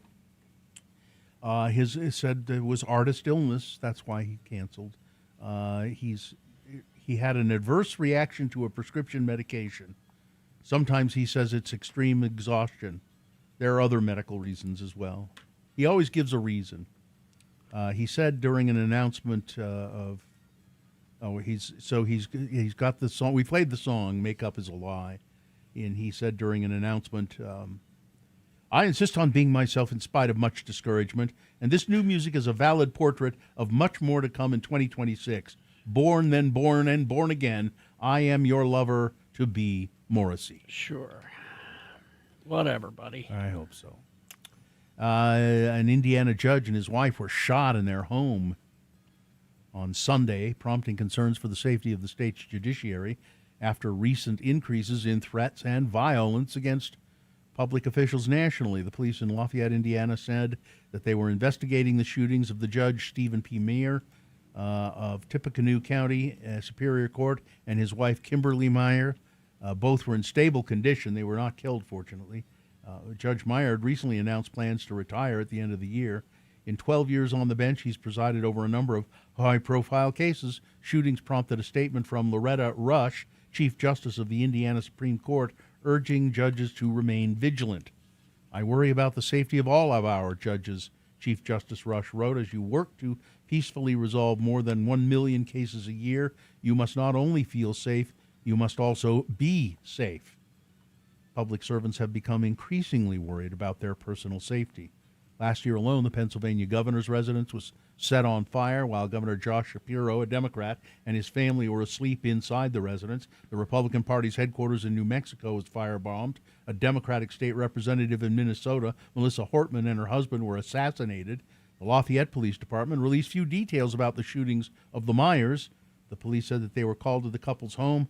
They found the judge had been shot in the arm and Ms. Meyer had sustained an injury to her hip. They say that they found their dog, that a man came through the couple's door, claimed he found their dog, and then shot through the door before fleeing. Not saying what the motive was or anything. Let's see. It's unclear whether the United States can keep its designation as a country that officially eliminated measles. No, I don't think we can. We can't. Well, on Inauguration Day a year ago, a small town in Gaines County on the western edge of Texas reported a cluster of measles cases. There is a feeling that this is going to be more and more common, said an infectious disease expert. That feeling turned out to be right. Within a week, the case count had jumped to 24, then to more than 100. And over the 12-month period that followed, measles sickened more than 2,200 people across 45 states, making 2025 the worst year for measles in more than 20 years. Is this how we're great Entirely again? That preventable. doesn't seem great. Entirely preventable. More than 150 children, most of them who are unvaccinated. Don't tell me how to raise my kid. Were hospitalized. 2 unvaccinated children and 1 adult died from measles complications, the first such deaths in the country in 10 years. And even if you don't die from it, you can become deaf from it. There's all kinds of permanent disabilities you can get. There's a measles problem in the United States, said Noel Brewer, who heads the national committee that reviews measles data used to determine the United States elimination status. But it is clear whether it meets the official definition of the U.S. having lost elimination. It meets, it says it's unclear whether it meets the official definition of the United States having we're lost on our elimination. way. Thanks, Joe Rogan. The Utah's annual legislative session begins today. Lawmakers have cut taxes every session for the last 5 years. Several Republicans think, there's room for a little more tax trimming in our budget. Last year, the legislature lowered the state income tax rate to 4.5%, down from 4.55. When they do this, it nickel and dimes it. You don't really feel that, but cumulatively, when they're not getting that money, we lose out on money for education and programs that we need. This year, Dan McKay of Riverton is proposing a bill that would lower the tax rate to 4.45, and Kay Christopherson of Lehigh has made the same proposal in the House. So they're looking at doing it. Governor Cox is not pushing for another tax break. He described the fiscal year 2027 budget as tighter than last year's passage of a massive federal budget bill, the big beautiful bill, because now things are rough. 10 hikers had to be rescued from Washington County down there in St. George area after they got lost in the slot canyon called the Yankee Doodle Canyon. According to the Washington County Sheriff's Office, on 4 p.m. on Saturday, a separate group of hikers in the canyon heard yelling coming down from the slots below. The hikers called crews in for help, and Sheriff's Office found a group of 10 lost hikers. Deputies said that the group was located. They were cold, hungry, and in need of help. A team of search and rescue hikers was able to guide 8 of the 10 out of the canyon, while another 2 were airlifted by helicopter out of the area. All of the hikers that were rescued were checked for hypothermia but were released at the scene. Conservative and Labor MPs have become the first voices to call for a boycott of the World Cup this summer after Donald Trump announced new tariffs on the UK. Simon Hoare and Kate Osborne said the government needs to push every button and pull every lever to show its objection to the United States' threats toward Greenland. And there'll be people that were planning on coming here that are nervous to come here now. Yeah. Even though it's perfectly legal for them to come, they aren't feeling safe. Well, we'll see how it goes. All right, that's it. Weather, traffic. I don't feel safe with this air that just hangs out here and is not going anywhere with no snow. Even those tiny thoughts that maybe Friday we would get a little precipitation, now they're saying no rain or snow, but it might just be wind. Really? We're praying for wind at this point. Wind that will clear the air out a little bit on Friday. Wow. But for the next couple of days, air quality not great, and it just stays the same. Highs in the mid-40s, overnight lows in the mid-20s. Let's see. Traffic. Crash northbound I-15 13th south in Salt Lake, off to the right shoulder. Crash southbound Hillfield Road 24th north up in Layton, right shoulder affected there. And a friend of the program says northbound I-15 has cops on the left with a fender bender, cops on the right, a rear end accident in the center lane. Traffic completely stopped at 21st South. Thank you for sending that in at 33986. Here's boner candidate number 3. The boys party down to Yay, and they're taking our country back, by God. A video has sparked widespread outrage showing a group of high-profile internet personalities, including Andrew Tate, Tristan Tate, Nick Fuentes, something called Sneeko, something called Clavicular, and Myron Gaines and Justin Waller riding in a luxurious party bus en route to a nightclub while blasting Heil Hitler, a song by Kanye West, which was banned from platforms like Spotify, YouTube, and Amazon Music for its anti-Semitic content and glorification of Adolf Hitler. The clip, which has amassed over 1.5 million views, shows the men rapping along and gesturing emphatically, doing the Hitler salute. Yep. Then the group is seen getting off the bus as it arrives at a nightclub. According to a post, to make matters worse, the men were requested that the club play Heil Hitler for them. In response, one of the influencers, Gaines, says, "We're taking our country back." Are you now? All of these people are known vicious anti-Semites, so their Hitler-loving feelings are perhaps no surprise, but it is boner candidate number 3. Ugh. All right. Let's review the first 2 and vote. Boner candidate number 1. Oh, come on. We've heard this one too many times now. This woman who had drugs in her possession in a bag that said, definitely not a bag full of drugs. This is at least the third time. I know you can find these things and buy them online, but please, you drug-taking people, you drug dealers, don't put them in this kind of a bag. It's getting tired. Boner candidate number 2, I was joking. It was just a dumb joke. That's what the man who was a sheriff's deputy said after he picked up a gun and shot his best friend through the head. I didn't think it was loaded. I was just joking around. You're a sheriff's deputy. You should know better. And boner candidate number 3, the boys party down to yay. They're taking our country back. All right. Time to vote for Boner of the Day. You decide which one is the worst. Which one of these 3 candidates deserves to be Boner of the Day? 1, 2, or 3? Remember your candidate number, 1, 2, or 3. Put that single digit in the message of a text. That's all we need, is just that number. Text that to 33986. Or you can call Katie in the producer's booth. Oh, look, she's taking a call right now. 877-602-9696. She'll take your live voice vote. Or go online, x96.com. Look for the box that says Boners January 20, 2026. Click and vote. And if you don't see that box, refresh your browser. It'll appear. Click and vote. All right, you got 3.5 minutes, so let's go. This is Boner of the Day. Vaxildan, our radio pup, finally has a sponsor. It's Zero Res, and this time of year brings a lot of dirt and things through your house, damaging your carpets. Vax says book your carpet cleaning appointment today. Not only do you get the 4th room free, but your animals will thank you with extra love.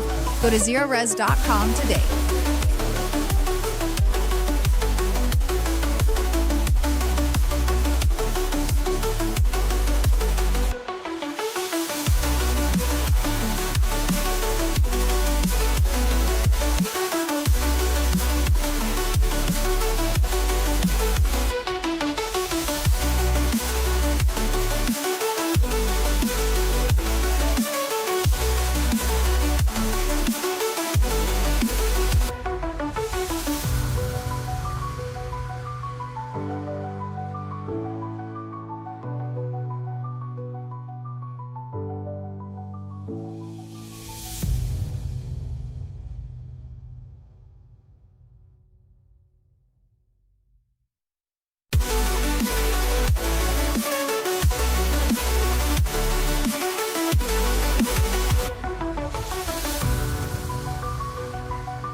All right, 7:49. Time to award Boner of the Day. Yes, it is time, and the boner of the day is brought to you in part by Pizza Pasta. And now through January 25th, buy a set of select 4 tires from Big O Tires and get free pizza products from Papa Murphy's Pizza for a year. Big O Tires, the team you trust. That's nice. Well, pretty much no contest. Boner candidate number 2, I was joking, the guy who shot his friend, got 46 votes, which is, but with 290 votes. Wow. Boner candidate number 3, the boys party down to yay. They're taking our country back. There you go. It's Boner of the Day for today, January 20, 2026. Now qualified to be Boner of the Week. We had that story yesterday, I think it was, about the albino alligator. Oh, yeah. Claude in San Francisco, the albino alligator who died. He lived a good life at the San Francisco Zoo. He was beloved by people in San Francisco. He came to San Francisco. He was born on an alligator farm in Florida, and albino alligators are very rare. There are pictures of him, and he's absolutely pure white, and he had pink eyes, and he was nearly blind. Which caused some problems for him, but he didn't have to do much at the zoo. He didn't have to hunt. No. At one point, they had paired him up with a regular female alligator named Bonnie, Bonnie and Claude. Oh, my. Yeah, and Bonnie, Claude, because he was nearly blind, kept bumping into Bonnie, and she got pissed and bit off one of his toes. Oh, my. So he chomped off Claude's toe, but the museum at the zoo has the toe. They kept that in its collection. Okay. And so they had this big. Anyway, Claude was cremated. They preserved his skull. There's a picture of him there at x96.com/live. He almost just doesn't look real. Yeah. They cremated him. They kept his skull and some of his hide for the zoo. Oh, no, yeah. But so they had this big funeral for him, celebration in celebration of his life in San Francisco. Okay. And they made a giant, as big as he was, 10 feet long, sourdough bread replica of Claude, the alligator. Okay. And it was a big, and I don't know if you've ever seen people do that. I once had actually, I think it was an alligator, a sourdough alligator that my wife bought a long time ago. And we ate it for Thanksgiving, as I recall. But so that's, and I said, I think that'd be great. I'd like to, when I die, I'd like them to do a sourdough Bill? Yeah, sourdough bread Bill. And so then you could sit me in the corner and have a celebration and then eat me.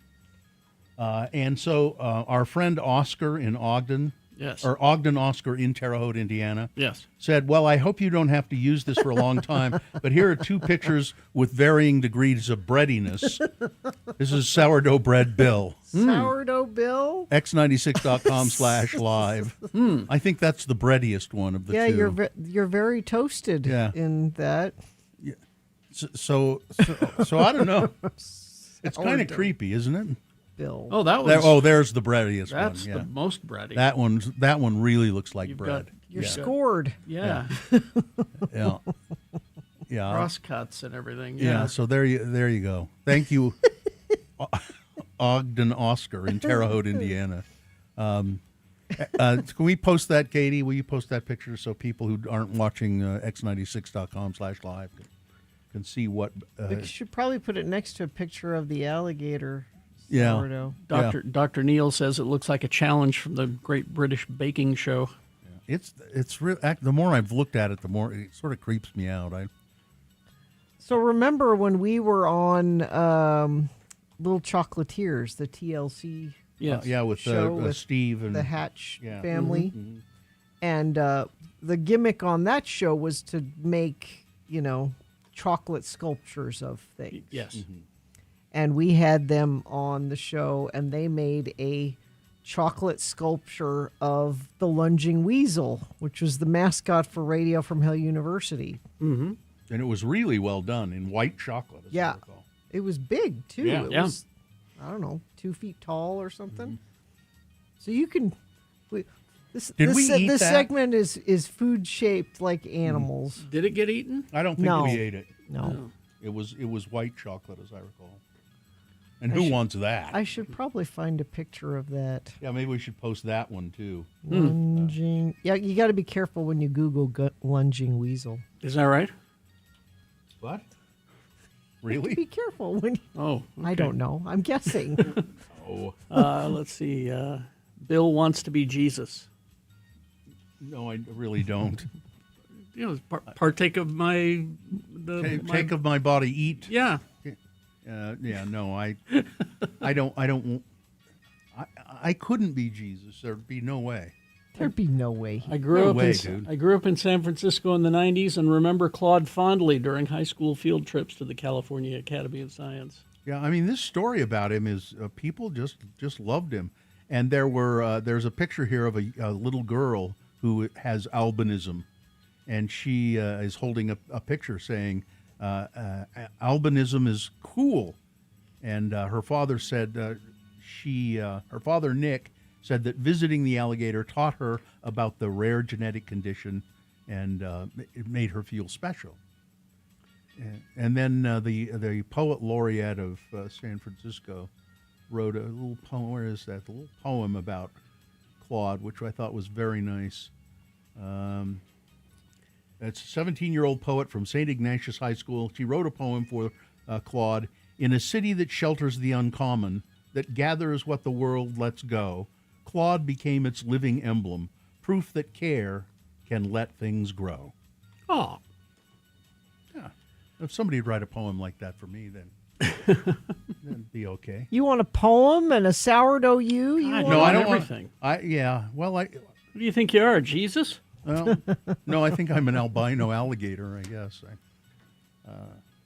It says, and then inside the museum in the swamp that used to hold Claude, a large bouquet of white flowers rested on his rock. And they played the Wally Gator theme as they lowered him into the ground. Yeah, season 1, episode 6 of Little Chocolatiers was when they came into our studio with the lunging weasel. Go look it up. All right. Let's see. Crash northbound I-15 20th South in Salt Lake Center lane of 5 blocked there. Crash northbound I-15 53rd South in Murray off to the left shoulder. Let me check our message stream, see if anybody sent anything in there. Nope, but if you see something, please share it with us at 33986. Support for this program comes from Loveland Living Planet Aquarium, your gateway to oceans, rainforests, and more. livingplanetaquarium.org. Thank you very much. KXRK Provo. We're going to take a break. We'll be back after these. JD is here with Tech Talk. And we got Beat Gina coming up. The Donut Critic is on his way. All that and more. Stand by. Trilogy Veterinary Medical Center. Dr. Davis. Yes. I'm going there today. Oh, what's going on? Just Oakley's got a little bump on her elbow, and he said if it doesn't get better, let's check it out in another week. And it's not better, spend that so time, I'm going to take her well, back. I mean, we're obviously a pet-friendly radio show and radio station. I mean, Vax has his own camera, for God's sake. We love our pets. We want to keep them healthy and happy and full of life. And so whether your pet needs a routine checkup or urgent care, we trust our friend Dr. Josh Davis and his team at Trilogy Veterinary Medical Center in Sandy. Josh Davis, where have I heard that name? Well, he's the guy who comes on our show and answers questions about the puppies and the kitties. They offer compassionate, comprehensive veterinary care and privately owned and operated. They put pets and their people at the heart of everything they do, offering a more personalized experience that is hard to find in those large corporate-owned hospitals that are starting to pop up. Just keep it local, even with your veterinarians. You can know that your pet's always in good hands at Trilogy. So here it is, trilogyvetsandy.com. That's the website. or you can just go down and take a look at their brand new facility, 9872 South, 700 East in Sandy. TrilogyVetSandy.com. Neat. I'd like to show you something, Gina. What do you got? Let me get it here. And everybody else can look in. Yes. What? What? Something furry. Oh, I can't tell. Is it? It looks like something that my cat coughed up. What is that? Can't tell what it is. How much money if I eat it? Wait a minute. I don't know what Wait, it is. let's see it again. That does not look edible. It looks like hair. It does, doesn't it? What is What is it? How much if I eat it? $5. $5 to eat it? I'll give you $5. Okay. There it is. Okay. Ready? That's disgusting. What? And it kind of dissolves in your mouth, doesn't You it? seem to be Little bit. enjoying it, whatever What it is is. it? A little bit. What? Pork foo. Pork Which is foo. what? What is pork food? Kinda It's like essentially just pork jerky that's just been shredded. shredded. Very Yeah, finely. yeah. So it looks like lint. So that Yeah. wasn't such a dare after No, I owe you $5. $5 Where do So you how get do pork you- foo? at the Asian store. Now, are you supposed to just enjoy it that way, or are you supposed to also add it onto food? Or? That's what's great about it, is that it's so functional and it dissolves, and you can put it in stuff, and it brings that nice pork flavor. And but like you said, it dissolves, and Yeah. you know, and then when moisture hits it, it's kind of like it's meat. You know, it is. Yeah. It's just. Oh yeah. But I it know looks- exactly. I can. Oh man. It's delicious. But it looks hairy. Is it? It is. Well, Is so it hairy no. in your mouth? A little for a It's second. like, how about think of it as cotton candy, except it's meat. Meat candy. It's meat Oh, cotton okay. candy. Essentially. Would you eat it, Gina? I would try it. Would you? Sure. Okay. Maybe I'll send her over some pork foo? Now they call it also pork floss, but you know it says on the package pork foo, so that's what I'm going with. That's is pork much foo. better. What is Yeah. the brand? Straighten the label out there. Let me look at the whole. It's Kimbo brand. No, that's great. Trust See, it. that's Yeah. Kimbo brand pork foo, Yes, Kimbo Cooked. brand. dried pork product. Mm-hmm.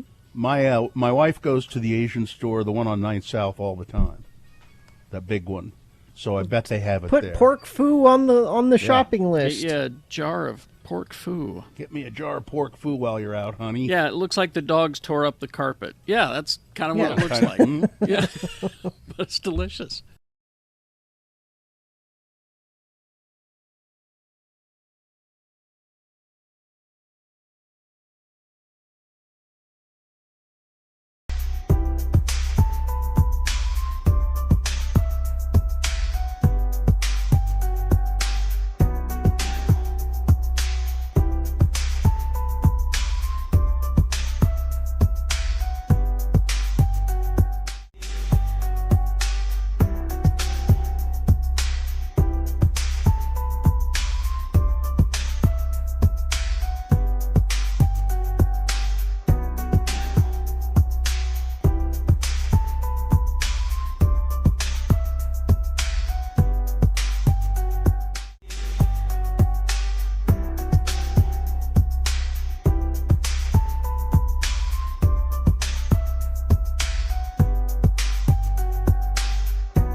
Like Keith did in Riverton, who said, "I'm sitting in front of my computer and I don't know what I should go look at." Well, hang on, Keith. We got something for Got you some now. stuff for you. Is this sponsored? No.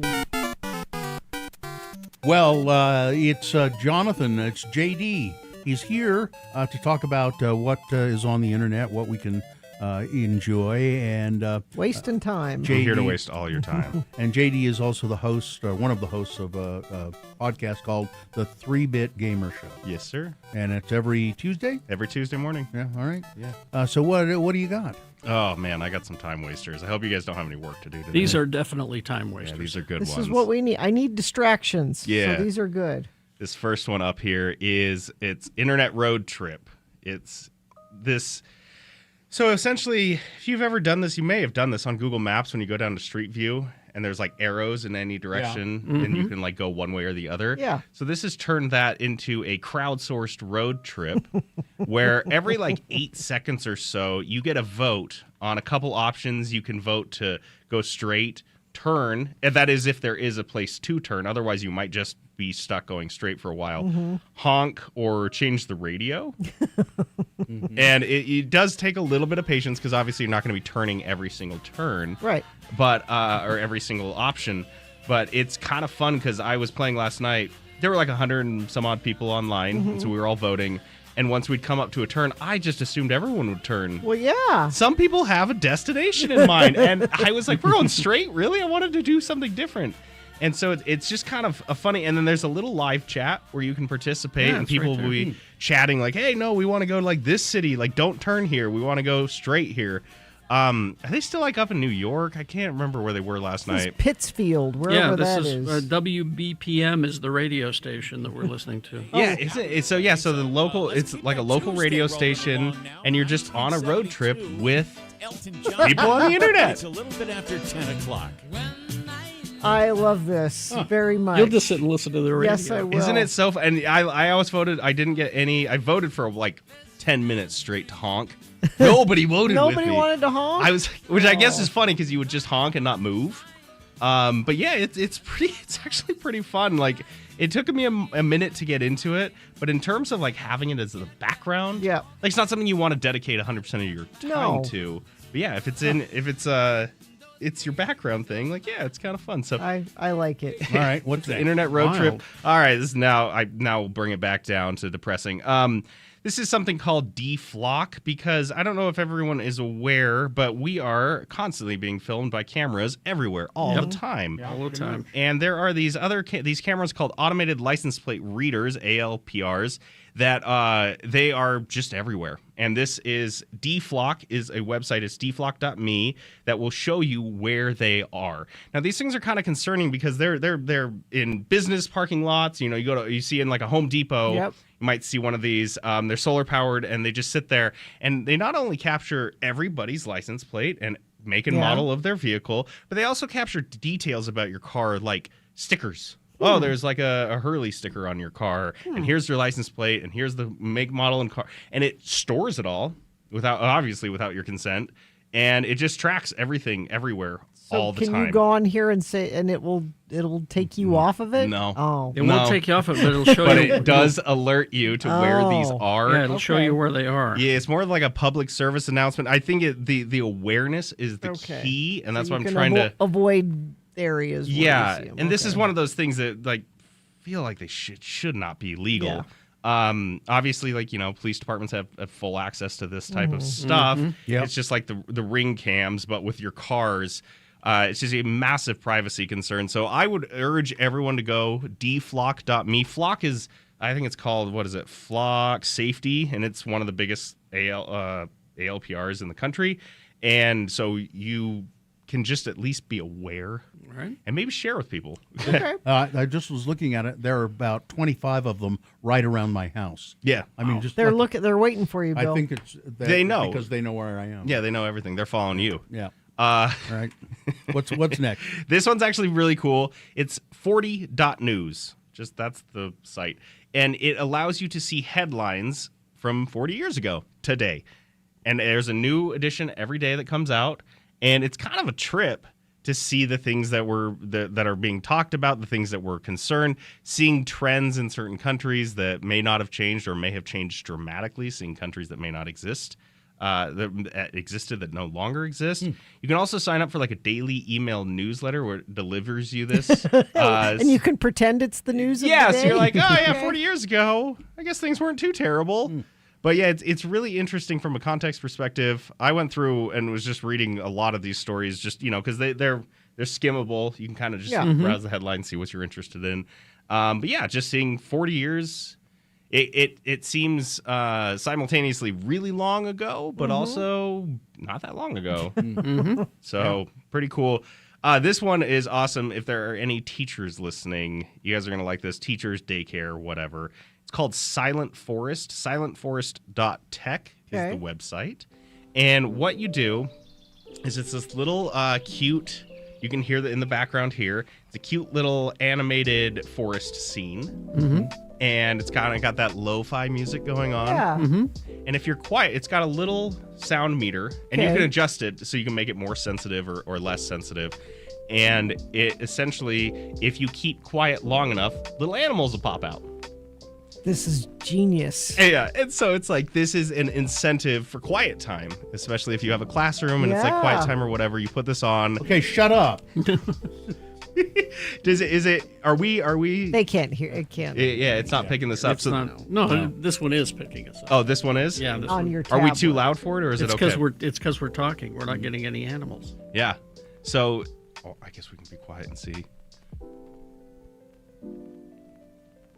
How long do we have to be quiet? It's a while. Okay, well then. Yeah, it's like it's kind of like a not like really a- good for radio. a classroom thing. But yeah, so silentforest.tech. Well, it, if this one can't hear me, then why aren't the animals coming out? they take a while. They take a minute. The idea is Yeah. that you want to give them kind of an incentive to take some time, but it is really cute. They come just wandering out, you go. look around, and then the last one. This one is Oh, this is the same thing, right? Just bubble wrap popping. Yeah, pretty great for and make sure to turn the sound on. It's bubblerapture.com, rap with a W, and you just pop bubbles. There was I a can't find the sound. maybe it's in the bottom. I thought it was in the bottom right. It's fairly satisfying. There were like 1 million of them, and it was like a crowdsource thing, but people popped them within like a day. But now it popped every says you bottle. can. So you- no, you can pop your own. You Okay, can do play your- alone. yeah. Yeah, you can play alone and then switch to your own thing. Oh, there you go. There we And go. yeah, it is because you can tap multiple at a time. So it might take you like a day or two to do all 1 million, but This is also satisfying. JD, you've brought so many things today that thank are you. that are. I hope no one has wonderful work to distractions. do today. I really don't. These are 'cause- terribly distracting, all of No, them. no, in a good way. And I think you can do this. Well, if Carrie's on his iPad, so yeah, you can definitely do this one on your phone. Oh, yeah. You got to have the sound on. Yeah. Oh, it's so Yeah. good. Nice. Okay. Carrie. Oh, sorry. Are you just using your finger? Just using my finger, yeah. Yeah. Carrie, honey, we're doing a radio show. Let's go back to the Silent Forest then. All right, These is that are all it? great. That's all I got. Yeah. Well, it's good. I think all of those will be available at x96.com. Yes, sir. You can go there and click on them and waste as much time as you want. Thank you, Jonathan Deasing. Thank you, Thanks, guys. JD. All right. Traffic, Gina. Crash northbound I-215 West at the SR-201 interchange in West Valley off to the left shoulder. Crash northbound I-15 20th South in Salt Lake. Northbound I-15 53rd South in Murray. And yeah, people are saying, what are those sites? Go to x96.com. We have them all listed there. Yeah, if they're not listed now, they will be eventually. All right. The bubble wrap one is blocked for work, Dr. Neal says. Well, They're on to me. can't help you. know. They know. All right. Thank you very much. Beat Gina coming up after these messages and a song. What is our prize today? We had a bunch of people texting this morning going, I didn't get tickets to Lights Camera Brunch. Does anybody have any they want to get rid of? Well, now's your chance. We have it's sold out, the Lights Camera Brunch at Squatters on Sunday. We have a pair of tickets available for that. All right. We got Breaking Bad trivia today. So 877-602-9696. You will get tickets to Lights Camera Brunch on Sunday at Squatters. You got to be, how old? 18. 18 at least to join. So give us a call. 877-602-9696. Call, play, win. It's easy.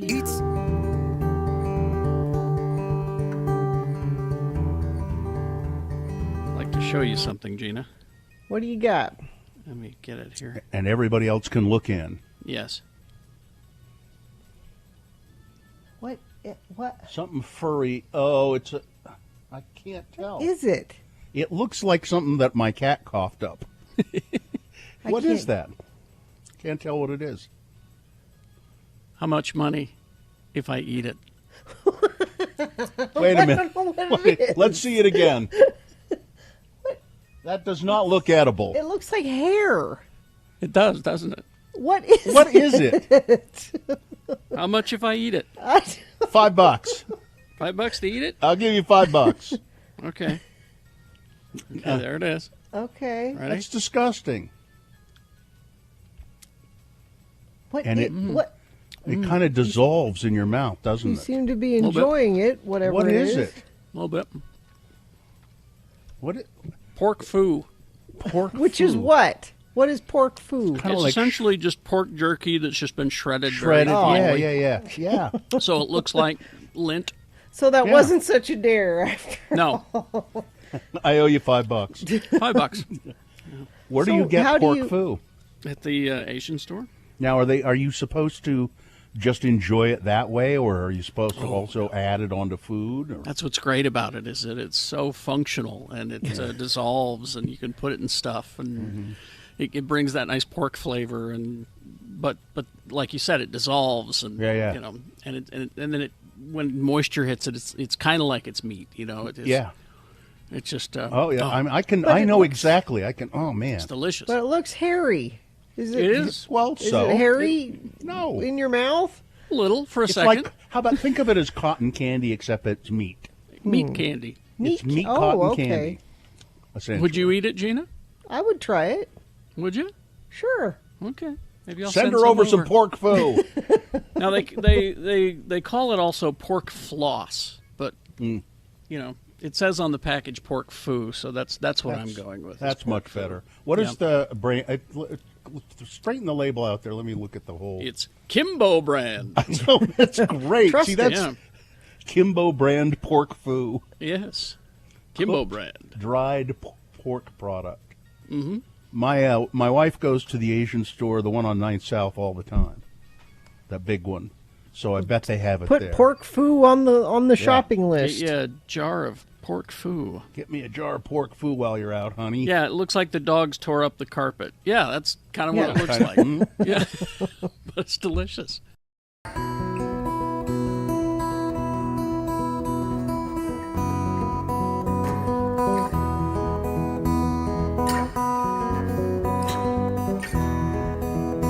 It is the 23rd century. Humans have left the lowly confines of planet Earth and have sought their destiny among the stars. While many things have changed, one constant remains: the need for young men to venture forth and do the work of the Lord. This is the tale of two such men who at the age of 19 have answered the call of their general authorities and are embarking on a 2-year mission to spread the gospel throughout the galaxy. This is the story of Space Elders!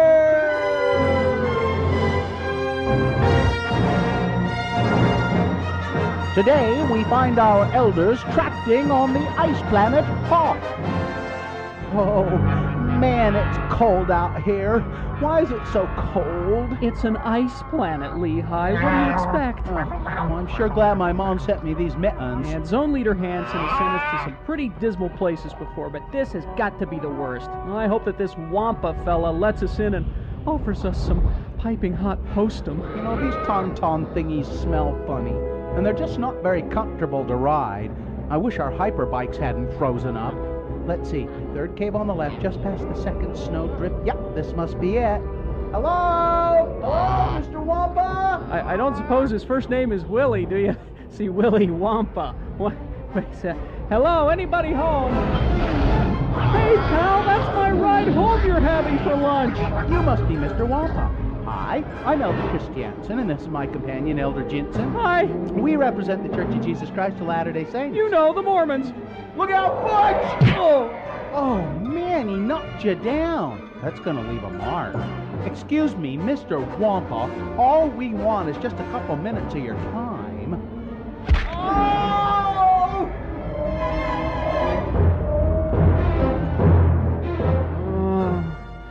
Oh, man. Where am I? Oh, heck. Hey, Lehigh, wake up. Oh. Wake up.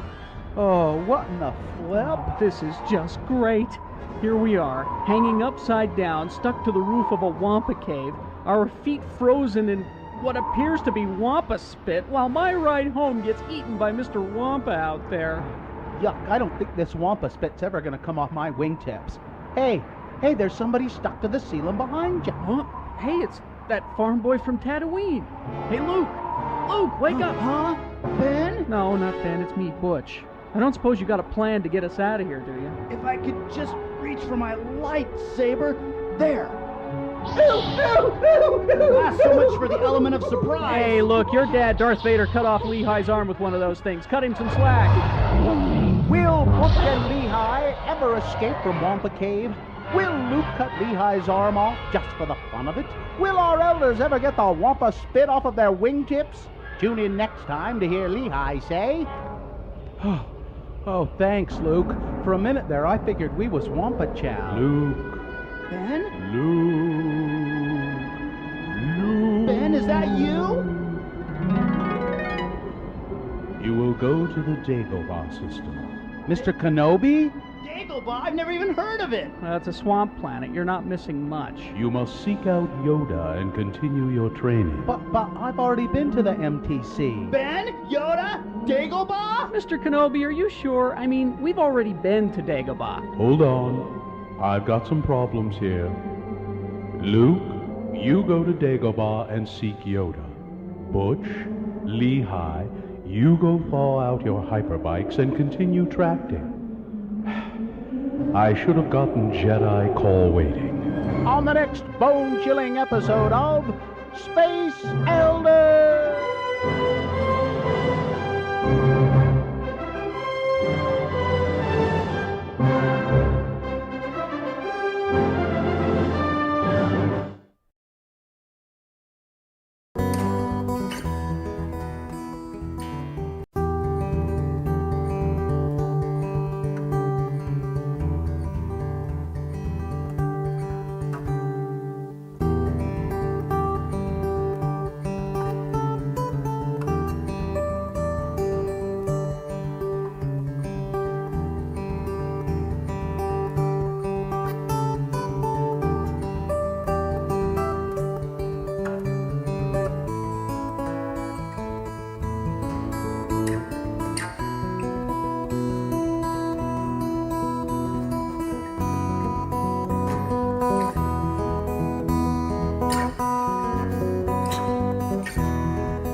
I'm your announcer, Johnny Ola. It's National Butter Crunch Day. So before we get to Beat Gina, a word about America's finest butter crunch confection. Yum. Almond Roca. Ah, yes. There is no other candy quite like it. Almond Roca is created from fresh butter, double dipped in rich milk chocolate, and rolled in roasted California almond crunch. Inside is a crisp toasted almond butter crunch center, fresh as the day it was made. Because Almond Roca is packed in vacuum tins. It travels perfectly. Whether it's a gift for a friend across the sea or a treat for your own home, the gold foil wraps and the airtight seal ensure that every bite is as crisp and crunchy as the masters intended. That is Almond Roca. Yay. And now, when it comes to game show hosts, he is as the masters intended. Your host, Kerry Jackson. Thank you, Johnny Ola. You're welcome. That used to be the fancy candy. Oh, I love it. The randomizer has picked a contestant. Gina, you'll be going up against Tiffany today. Tiffany, are you there? Yes, I am. All right, Tiffany, we're going to toss a coin to see who goes first. It will give you the advantage. Call it correctly, heads or tails. Tails.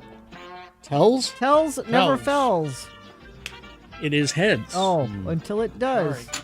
Tiffany, you're going to have to work hard to get these 2 tickets to the sold-out Lights Camera Brunch happening at Squatters on Sunday. All right, because you lost the coin toss, Tiffany, Gina goes first. Multiple choice pop culture trivia. If she gets the answer correct, she gets the point. If not, Tiffany, I hope you were paying attention. I'll let you answer the same question, and if you answer it correctly, you'll steal the point away from Gina. We'll go back and forth till one of you gets 3 points. Breaking Bad was released on this day in 2008. So we have Breaking Bad trivia. So here we go. Gina, first question for you. Which character was originally written out by the 9th episode of Season 1? Okay. Was it 1, Mr. Bland? Was it 2, Tony the Tiger Taco? Was it 3, Jesse Pinkman? Or 4, Saul Goodman? I believe it was Jesse. Correct. That's a point for Gina. All Now, right. Tiffany, your turn. After binge watching the entire show in a span of 2 weeks, who wrote a glowing fan letter to Bryan Cranston praising him and his fellow actors for their incredible job of acting on the show? I know who this is. Well, it's I Tiffany. know it's her. I know it's hers. But... Tiffany, is it 1, Anthony Hopkins?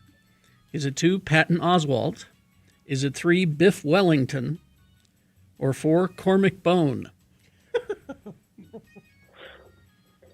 Number 2. Patton Oswalt? Threw that in there. I know would think. he's a fan, but Yes. It's a really interesting read. It's Anthony Hopkins. yes. And he had never met Bryan Cranston. It's not like they were friends or anything. It was like during COVID or Yep, something, right? he just was like, I think this is amazing television, and I want you to know. All right, it's 2-0 for Gina, and Gina controls the question. So Gina may win here. Gina? Which actor from the Breaking Bad series has a Breaking Bad tattoo on their ring finger? On their ring finger. Okay. Is it 1, Pete Zahut? Is it 2, Stu Pedasso? Is it 3, Aaron Paul? Or 4, Bryan Cranston? I don't think Bryan Cranston would do that, so Aaron Paul. Oh, he did? Tiffany. Really? Number 4. Bryan Cranston. Really? All right, Tiffany, you're back in the game. That's what the internet says. It's 2-1, and Tiffany, you could tie it up here. You control the All question. right, Tiffany, what were the last words spoken in the series? Last line of dialogue, last words spoken in the series. Was it 1? Oh, I'm so tired of all these Star Wars. Is it 2? I'm having an old friend for dinner. Is it 3?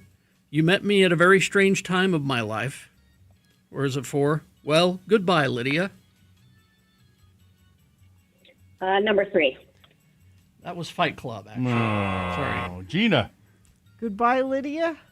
Goodbye, Lydia. Gina wins. There you go. That's very good. I'm sorry, Tiffany. Tiffany, that was... I'm sorry that you had to be humiliated and still win the tickets anyway. Should I give them to her, Johnny? Is that Yes. what you're saying? Well, you're already going to be there. Oh, so that's right. I don't need them. You don't So, need them. Tiffany, I'm going to give you these tickets to Lights Camera Brunch, even though I beat you.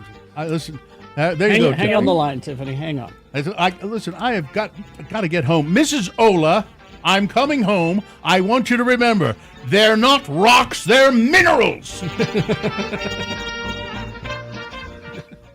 Big Boy News and Opinioendo now brought to you by Clark Planetarium proudly presents Lost Wolves of Yellowstone, a breathtaking IMAX journey into the dramatic reintroduction of wolves to Yellowstone National Park, an epic story of survival, controversy, and the wild's return. Tickets available at clarkplanetarium.org. And always remember, don't ever forget. The views expressed on X96's Radio from Hell show do not necessarily reflect the opinions of Broadway Media, its management, owners, or advertisers. This program is intended for mature audiences. audiences. Parental discretion is advised. Dolly Parton is the latest celebrity to be granted her own day. Yesterday, which marks her 80th birthday, Tennessee Governor Bill Lee announced that the date would officially be observed as Dolly Parton Day.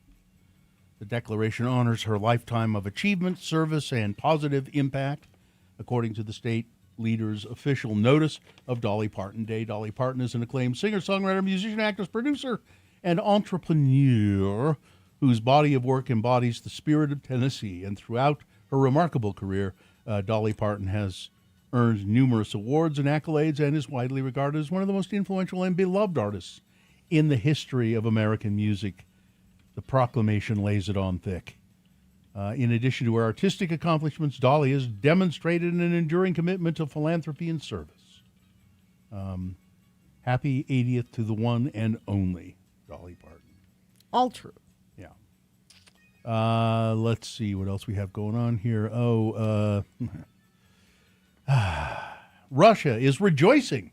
Of course they are. At Donald Trump's quest to take over Greenland, portraying the move as further evidence of a deepening crisis within NATO and a strategic win for Moscow. Russian media have framed Trump as an unlikely catalyst for NATO's unraveling.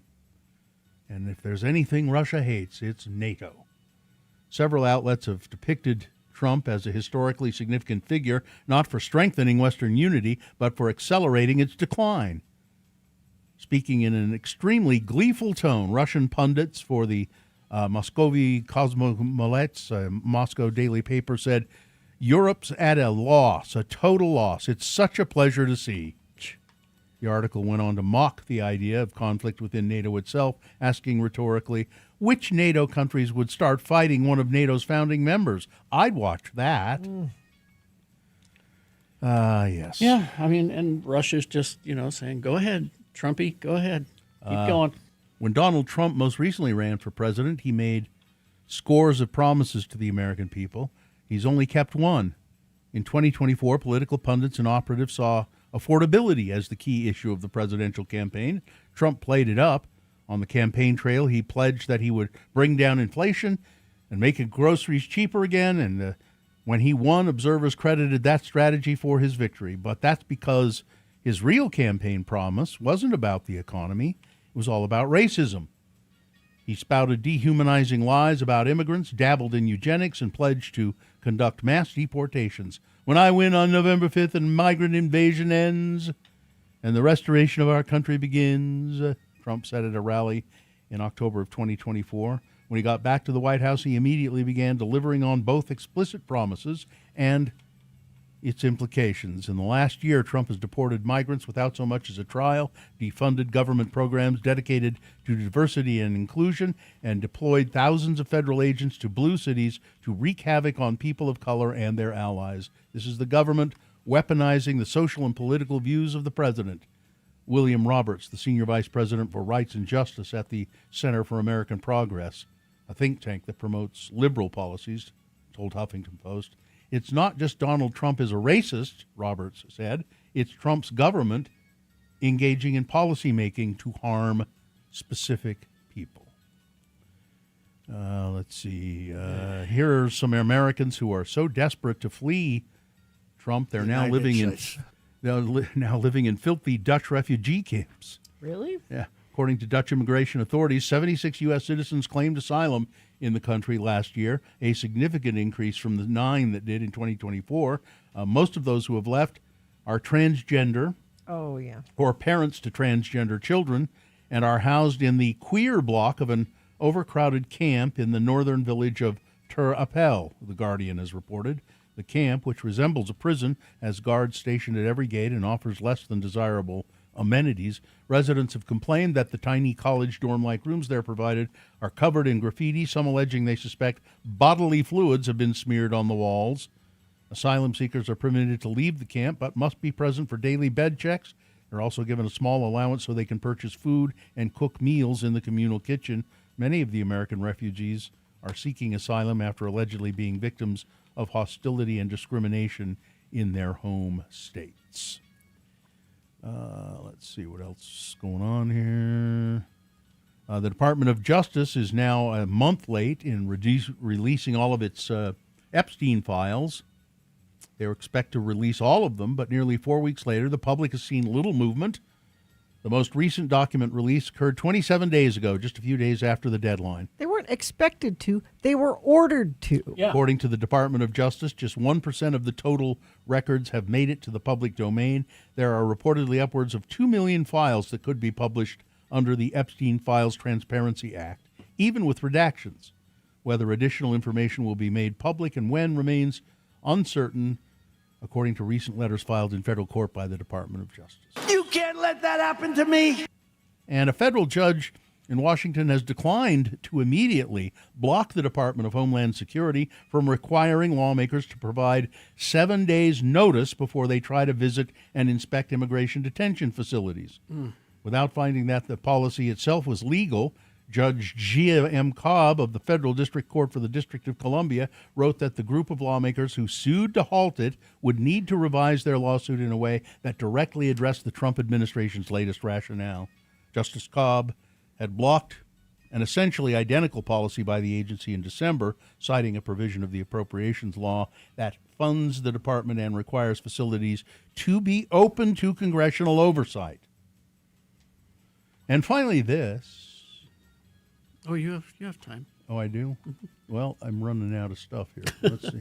Oh, wait, let me go right. What's that Diego Garcia story? It's kind of complicated. Let's see, where is it? It has to do with... So Diego Garcia, where my son is. It's a little island. Is a little island in the middle of the Indian Ocean, and it is a British territory. But the British kind of... They're not too happy with us right now. Well, the British kind of stole it from the indigenous population back in the 60s. Oh, colonizers. Okay. And it's part of the Chagos Island chain. yeah, there's a bunch of islands there, and there's been some controversy ever since. Apparently, Great Britain purchased the islands for about $4 million. But Mauritius had long argued that it was forced to give the islands away in order to achieve its independence in 1968. The UK invited the United States to build a military base on the island of Diego Garcia, and it's become a cornerstone of American defense infrastructure in the Indian Ocean. Okay. In 2019, the International Court of Justice issued a non-binding ruling that called on the UK to give up control of the Chagos Islands, of which Diego Garcia is one, saying that it had wrongfully forced out the people living on Diego Garcia to make way for the military base. So that ruling prompted the deal reached in 2024 for the UK to hand over sovereignty of the Chagos Islands to Mauritius. Mauritius, I think is how you say it. Now they're going to as part of the deal. They said, but we would like to keep Diego Garcia. We have a base there. We would like to keep. We will pay you rent. $136 million a year. All right. The Trump administration previously supported the Chagos Islands deal. With Secretary of State Marco Rubio issuing a statement last year saying, following a comprehensive review, we have determined that this is secure, this is good, this is stable, it's great, we should do it. Okay. But now, just yesterday, is yesterday, Trump said, oh, the British are weak for giving up on that. They should have fought back on that and not given it up. And What? And the British are like, we already, this has been decided. This has been decided already. Yeah. Jeez. He said, Trump said, the UK giving away important land is an act of great stupidity and is another in a very long line of national security reasons why Greenland has to be acquired. Yeah, he turned this into a Greenland thing. He did. That's what he... Like, if you have an island, you don't give it up. Why are you giving up that island? That's exactly what he did. And they gave it up, so we need to get Greenland. Yeah. Sports weather traffic. Well, college football done, and you have your winner, the Indiana Hoosiers 27 over Miami Hurricanes 21. It was a good game, a lot of back and forth, could have gone either way. But there was, you know how they do shots of fans in the stands, you know. And ESPN cameras kept going back to this one fan, like this pretty girl. And there's a whole thing on Twitter about, does ESPN know who that is? And people are saying, of course they do. That's why they keep going back to her. She's a porn star. And she left porn to go to, her name's Abella Danger. I don't think that's her real name, but she left porn to go to school. So she goes to Miami. Mm-hmm. That's her school. But someone at ESPN spotted her in the crowd and went, "Hey, you know who that is?" I've seen her. And they kept, and then so there's this whole thing going on Twitter of women being like, "How did you recognize her, honey? How did you know?" The cameraman. How did you know she was a thing? Well, that's pretty cheesy to do that. I mean, it's just. Let's see. The Jazz lost last night to the San Antonio Spurs, 123-110. College basketball. The Utes are on the road. They play Kansas State Wildcats today at 7:00. And Utah State Aggies home to the UNLV Runnin' Rebels. It's a late game. Doesn't even get started till 9:00 tonight. Weather, I regret to continue to inform you that things aren't changing. Air quality, bad. Haze sticking around. And that hint of maybe something will happen on Friday, probably not. I mean, it might be a change enough that the wind blows and makes the air a little better, but there is still no storm in sight. 25 right now. High of 46 today. Overnight low 26. Traffic, we have a crash northbound I-15 48 south in Murray on the right shoulder. Let's see, southbound I-15 at Main Street. This is in North Salt Lake, also on the right shoulder. Crash northbound I-15 90th south in Sandy. And a crash northbound I-215 west at the SR-201 interchange in West Valley. The mystical world of Lorwyn returns in Magic the Gathering's newest set, Lorwyn Eclipsed. At Haster Games, you can explore the newest set. Haster Games, 6831 South State. All right, we'll take a break. We'll be back after these with the Donut Critic. Stand by.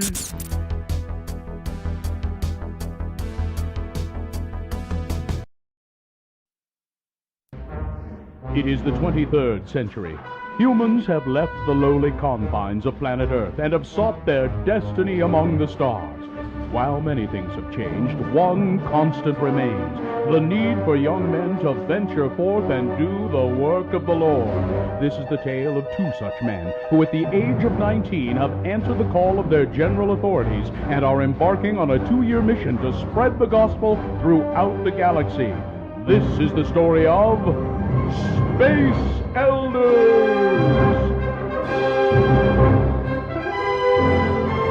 We join our elders as they pursue leads given them by Zone Leader Hansen. This episode finds elders Christiansen and Jensen trying to catch up to a rather well-known starship. Captain, scanners show 2 small one-man craft closing fast. Captain, they're hailing us. Analysis, Mr. Spock. Readings coming in now, sir. 2 single-occupant warp-capable 10-speed bikes. Spock, enough with the details. Who are they? There is a 99.7% probability they are LDS missionaries. Mr. Sulu, go to red alert. Evasive maneuvers. Arm photon torpedoes. Aye, Captain. No good, Captain. They're still closing in on us. Mr. Sulu, ready phasers. Phasers ready, sir. Damn it, Tim. Don't you think that Starfleet would disapprove of you blasting away at unarmed missionaries? As much as I hate to agree with the so-called doctor, I believe his logic is sound on this matter. Don't bite me, you pointy-eared half-breed. Bones, that's enough. Report, Mr. Sulu. While you and the others were bickering about our strategy, we were boarded by the missionaries. Mr. Sulu, where are they now? Turbo lift number 7 en route to the bridge. Hi, my name is Elder Christiansen, and this is my companion, Elder Jensen. We represent the Church of Jesus Christ of Latter-day Saints. You know, the Mormons. We're here to ask you if you've ever heard of our church, and if so, would you like to know more? Spock, what does the computer have on these Mormons? Fascinating, Captain. Church founded in the 19th century, has grown steadily since, preach a belief system involving an eternal afterlife, and encourage their members to abstain from drugs, including caffeine, gambling, and sex outside of marriage. Elder Christiansen, is this accurate? Yep, the pointy-eared half-breed is fairly accurate. No sex outside of marriage. My God, how barbaric. We wouldn't be able to fill an entire hour of TV time if I didn't stop to have sex with green, large-breasted women with blue hair every week. It would cause some difficulties for the riders, Captain. Spock, see if you can sneak around behind them and use the Vulcan nerve pinch on them. Excuse me, elders, but you seem to have some lint on the shoulders of your dark suits. Let me be of assistance. Quick, put them on their bikes and beam them into deep space. Could this be the end of our elders? Would Starfleet really frown upon firing photon torpedoes at missionaries? Why was Dr. McCoy always hanging out on the bridge when he should have been in sickbay? Find out the answers to these and other questions on the next nerve-pinching episode of Space Elders!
Donuts, they're wonderful.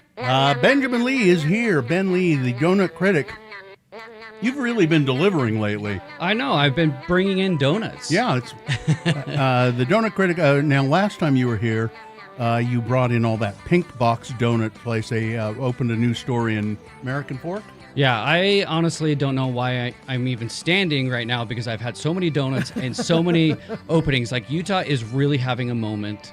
A donut explosion. A donut explosion. Pink Box opening was crazy. There was a 5-hour line to get in on the grand opening. Amazing. 5 hours? 5 hours. Wow. So I was getting texts from people that said they were still in line after being in line at 8 a.m. Wow. Man. Yeah, so I was there, and it was a little bit chilly of a morning, but it delivered. People were super happy. And they're opening more locations of that, too, aren't they? Eventually, yeah. There's one in Sandy that they are working on, but that is working on. But what I've brought in today is going to be equal and potentially more exciting for most people. This one's opening in Salt Lake. It's not open yet, right? It's not open yet. So this is a sneak peek. You guys got some early donuts. Wow. Yes. So this is Sidecar Donuts. Sidecar. Yes. Okay. So if you've been following my Instagram, I've been teasing this for a long time. And it's one of those things I would say I pray for. I prayed for Sidecar Donuts. Where have they been before? So they are a SoCal franchise, I guess you could say. No, they're not franchise. They're all like owned.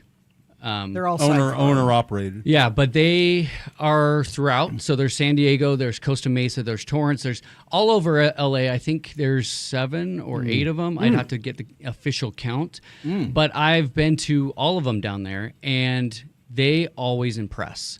And the thing about these, they are scratch made, and they're made throughout the day. Oh, so it's not, they make them in the morning and have to last all Yeah, night. and truly, there's a lot of donut shops that make them at night or really early. Yeah. So by the time you get them, they're not fresh. These are made throughout the day, high quality ingredients. You go in there, there's stuff going on. You're seeing this made. They have glass in the back, so you guys can all see everything being made. Everything's coming out fresh. It's a total different experience than Utah has had. Now, you know where this is? Remember Bucket of Spaghetti? Yeah. Oh, yeah.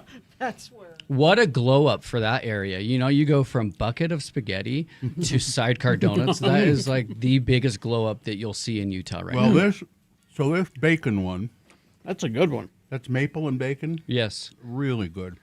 This is one of the things I tell people. I say, why don't you just throw out everything you've had from other places and just start new, dive into the flavors here to find out what you really like and want, because their maple bacon is totally different than other places. The bacon is very crispy. It's got a good salt to it, and it's on a raised donut. It's so delicious. Now, you brought in a box here. What's the other one, the other piece? That is a vegan matcha strawberry. So there are vegan options there, which is going to appeal to a lot of people. That's good too. You brought in this assorted box, and you were having us pick which one. And I was having a really hard time picking because there's so many good ones. Yes. But I was curious about the butter and salt. I've never had a donut like that. That's the one I took. How is it?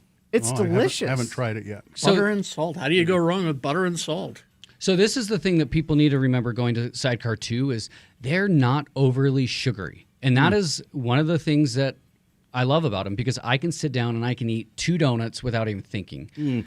And that's how I really approach a dozen or how much I order. I always think, okay, I'm going to eat 2 immediately because they're hot and fresh. And then how many do I want to take to the beach, to wherever? But that's how you should approach it too, is this is an experience where you want to have that hot and fresh donut, and then you can take it and share it and whatnot. But now the consistency of the donut itself, it's very cakey or Yes. bready almost. yeah, so they have cake donuts, they have an old fashioned, and then they do have raised. And so you get a mixture of those. The dough and the base is just so good. And again, I've said this before, when you have a good base, you can put almost anything on it. But they really do a fantastic job. Now, next time I want to try this Saigon cinnamon crumb, because I love a cinnamon crumb, but I didn't know what the Saigon part of it was. Yep. It's a what? I'm suspicious. No, It's Saigon. I know cinnamon. I don't know what makes it a Saigon. Why not be adventurous and find out? Well, the good news, there's one in the box, so you can grab one. Okay, good. But I'm sad that none of you grabbed a Huckleberry. That is my favorite flavor. I love a fruity donut, but the Huckleberry is just so good. Well, I wanted to try the strawberry, and I don't regret it. Okay, well now try the Huckleberry. Although the Huckleberry sounds good. Yeah. Now, this is Sidecar Donuts, and you want to talk about their coffee, too. Yeah, so they actually do a ton of coffee and a ton of beverages down in L.A., but they have made a Utah-specific drink menu. Oh. And it's not going to surprise us in Utah because we all love soda, but in LA, they don't have these soda pairings and these soda items, but they've brought it up to Utah. They know the market, and I'm super excited about it because there are a lot of different flavors that they are releasing. And I just barely saw them today. I tried one today. There's a butter brew, which is a butterscotch root beer, a s'mores pepper, which is a toasted marshmallow Dr. Pepper. Oh, wow. A mountain berry cream, a blackberry cream Sprite, an amaretto cherry crush, which is cherry almond Diet Coke, and then a pineapple Mountain Dew. That's what I had. And these have house-made creamers in them. Really? Which is such a difference. If you've had a coffee or a drink with a house-made creamer instead of something that's already pre-manufactured. Really? Wow. It is so delicious and creamy. Makes a difference. You know, this butter and salt donut is really good, but what I'm doing is I'm just picking the top of it off and eating that part. Well, honestly, I don't want to get too full. It is one of my favorite donuts to have with a drink. So I have it with a glass of milk or, other beverages, but that is one of my favorites. It's going to be a huge. So they have I'm a free fan already of this. Yeah, they have a free donut day on Thursday where you can come in and get one free donut per person. It's going to be hectic because I get this coming Thursday only. This coming Thursday.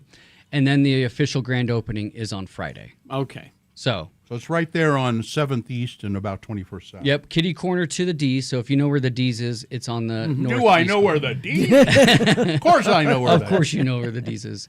Yeah. But really, this is it's a business that is just blown up because it's so high quality and people love it. It started in 2012 and it has just become a beloved place to visit when I'm in LA.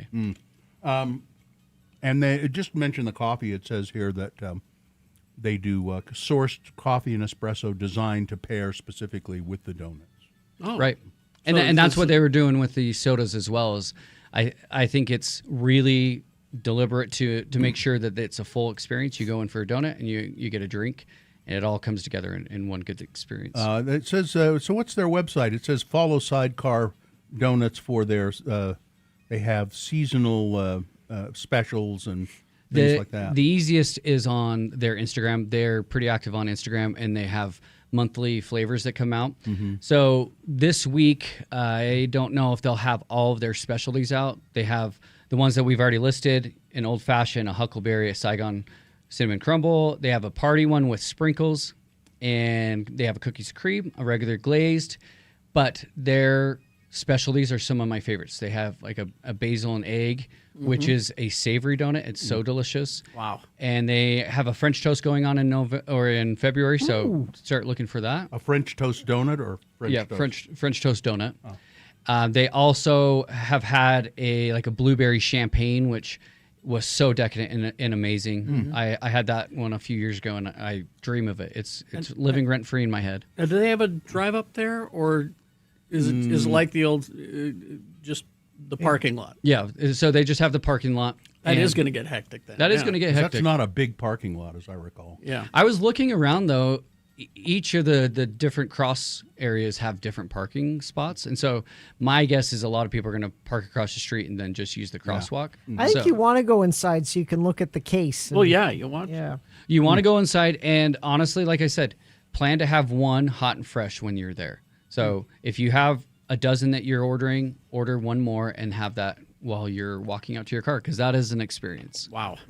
I like permission to have an extra donut. Yeah, you don't want to ruin your box. You don't want people. You want it to look all even when you bring it to the party or wherever you're going. You don't wanna- or your coworkers, or You don't want them to know you ate a donut on the way. Exactly. I'm a humble person, and I just don't think we deserve all of these good donuts. No, Utah is seriously blowing up. I've said it's the third best, and it's creeping up to be the second best donut place in the U.S. And I think it's just going to get better and better because so many brands are recognizing that we're donut lovers, and Utah is just such a hot spot. Oh, and I want to call this out too, Bill. They have Fritter Fridays. I wasn't able to get a fritter today because it wasn't Friday, but... You know how Bill loves a fritter. That's what I'm saying. If you like this base and you like this donut, you're going to love Fritter Friday. Oh, man. And so these are great, and I keep finding little bits of bacon. Really good. Really good. That's Ben Lee, the Donut Critic. Follow him on Instagram. How do they find you? Yep, Instagram, Donut Critic, DONUTCRITIC. But just know Sidecar Donuts is DOUGHNUTS. The proper spelling. The traditional. The Say tradition. Yes. Tradition. Thank you. Thank you, Ben. Thank you, Ben. These are delicious. All right. Traffic, Gina, please. Crash northbound I-15 48 south in Murray off to the right shoulder. Crash southbound I-15 Main Street. This is in North Salt Lake. That is also off to the right shoulder. Northbound I-15 90th south in Sandy. And let's see, not today, but I'm guessing on a free donut Thursday, you're going to see some traffic incidents there around Sidecar Donuts. But right now, everything seems great. If you see something, say something. Text it to us, 33986. All right. Thank you very much. We will take a break, play a song. After that song, guess what? It's the Boner Recap Game. All you have to do is tell us who won the boner this morning. If you were listening, you know, because you heard it. If you weren't listening, cheat. Go to x96.com, look for the box that says Boners January 20, 2026. Click on there and it'll give you the correct answer. What is the prize? The prize is, let's see, tickets to see Bush Friday, May 1st at the Maverick Center. Bush tickets. You're going to love it. Go and see Bush. 877-602-9696 is the number to call to play the Boner Recap Game. Randlife.com/X96. It is a new year, and I just read yesterday, excuse me, that interest rates, mortgage rates are coming down. Might be time for you to contact Rand Life, a local mortgage company. I've used their services before and will continue to do so in the future. They are terrific.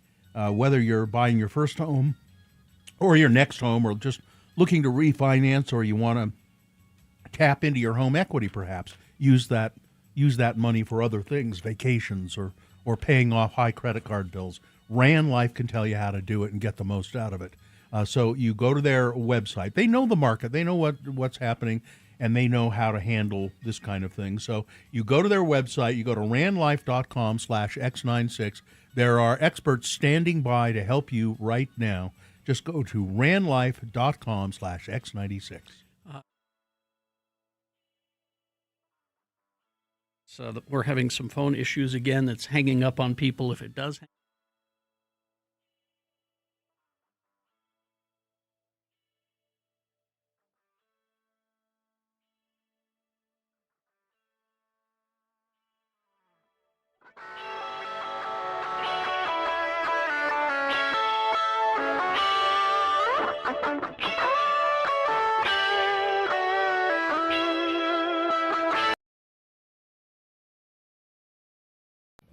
Katie loves horror movies. We all kind of like horror movies. I don't know.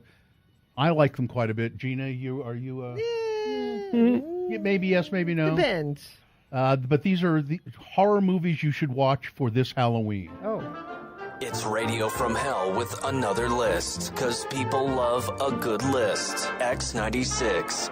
October 5th, something called Mr. Harrigan's Phone will be released. This is is it Stephen King or is it his kid? Yeah, it's Stephen King. Based on a Stephen King novella. Yeah. Donald Sutherland and J. Dean Martell from It.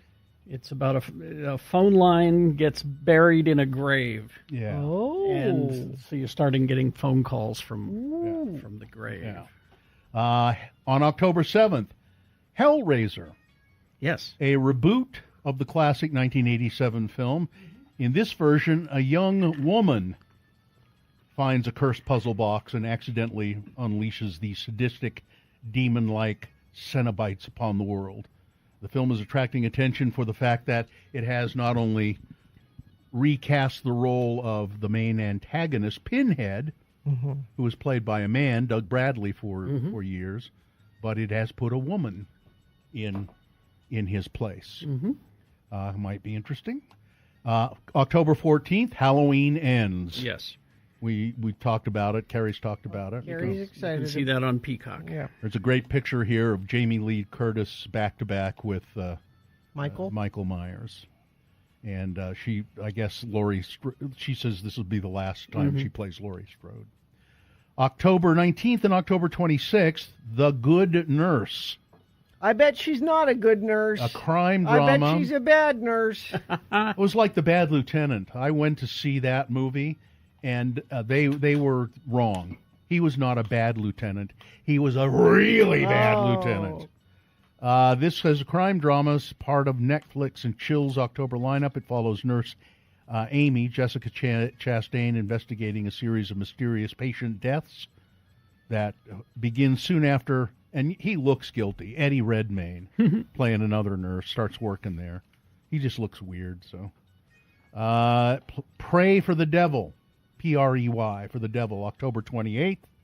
And that's the last one on the list. That's about a young nun who was allowed to enter the Catholic Church's exorcism training program, which doesn't normally allow women. But, why not?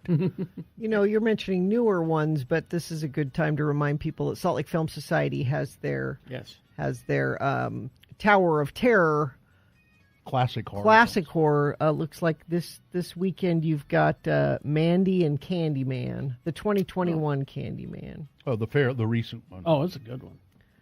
So yeah, you should go to Salt Lake Film Society and check out your favorite classic horror films on the big screen. All right.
All right. Buzz in Cottonwood has no self-esteem. In Cottonwood. Well, he doesn't realize that the more you suffer shows how the more you really care. Yeah. Just doesn't realize that. I'm too full of donut. Those were very good. I didn't eat it all though. Let's save it for later. The little snack. Yeah, little snack. I had a few bites. Those pieces of bacon were awfully good. They were. On that. He said crispy, not quite crispy, slightly chewy, which is the way bacon should be. Exactly right. My wife insists on the bacon being crispy. Yeah, I like it crispy. So when she makes, she'll often make bacon, and she'll take mine out earlier. That's how she shows you she loves you. I guess that's it. Yeah, I knew there was some way she That's showed the me. way. And that's it. Yeah. Your bacon preferences are honored. Yeah. It's time for the Boner recap. If you want to. Well, it's. I think we're contractually obligated. We do, because we have these Bush tickets to give away. They're coming Friday, May 1st to the Maverick Center. All right. Ken is on the phone. Ken, is it? Good morning, Ken. Good morning. Yes, Ken. Ken, what's up with your life today? What are you doing? Not much. Just listening to you guys and hoping to win some Bush tickets. Yeah. You don't have to. You don't have to go to work or. Well, I work from home. I see. So. All right. Well, that's good. Would you? You'd like to go see Bush? Yeah, that'd be great. Okay. Well, I guarantee you're going to go see them. Why would you say that, Bill? We haven't even recapped the Boner yet. All he has to do is play along. Oh, that's right. He doesn't have to really. Yeah. But did you hear the Boner candidates earlier, Ken? I did. Okay, you've got it then. You will. I'll read through them. You tell me the winner, and then you'll be the proud recipient of a pair of tickets to see Bush. Here we go. Boner candidate number 1. Oh, come on! We have heard this too many times now. This is the story of a woman who stopped by the cops. She was driving erratically. They asked her, "Have you been drinking?" And she said, "A lot." And then the cops noticed she had a bag in the car with her, and it said on the bag, definitely not a bag full of drugs. And, of course, it was a bag full of drugs. And this is like the third time. We've had a story like this. And my guess is there have been even more than that. And people, come on. I guess you can't expect drug addicts and pushers to be creative, but really, just shop in a different catalog, okay? Boner candidate number 2, I was joking. It was just a dumb joke. That was the excuse that a Florida sheriff's deputy used for shooting his best friend in the head twice. Shot him twice. He said, I picked up the gun. We were playing, Call of Duty, and we took a little break, and I picked up the gun. I didn't think it was loaded. I pulled the trigger twice. It was loaded. It was just a mistake. Twice. Yeah. Pulled the trigger twice. He's a sheriff's deputy. Yeah. They know teach how to them, handle guns. Yeah, they teach them firearms training. You should. Yeah. And then Boner candidate number 3, the boys party down to Ye, Kanye. They're taking our country back, baby. This is a video of these pieces of human excrement. Andrew Tate, Tristan Tate, Nick Fuentes, somebody named Sneeko, Clavicular, and others, right-wing racist influencers. There's a video of them dancing and making the Hitler salute to Kanye West's song Adolf Hitler, and then they're on horrible people. They are. They're on their way to a nightclub, and somebody asks them as they're going into the club, "So what are you doing this for?" And it says, "We're taking our country back." Mm-hmm. Yeah.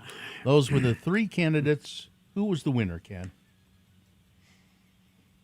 Candidate, the Party Boys, number 3. Yeah, overwhelming number of votes. 290, was Lots and lots of votes. There you go. Thank you, Ken. You've got it. You're going to get Bush tickets. Say thank you, and we'll put you on hold. Thank you so much. Have a great day. You All too. right. Hang on. Tell you how to get those tickets. Great day. I'm going to have a great day. Are you? Oh, no, I've just got too much to do. I'm going to be all over the place. All over it. Where are you going? Oh, I got to go to XL Automotive Repair. I got to go take somebody to school. I got to, it goes on and on. But that's, when you're a busy, important man like I am, that's what you do. The more you suffer, Yeah, the more it shows you really care. Oh, that's true. Exactly yeah. right. So there you go. That's All right. We will take a break. We'll be back after these messages with some big boy news and opinioendo. Stand by for that.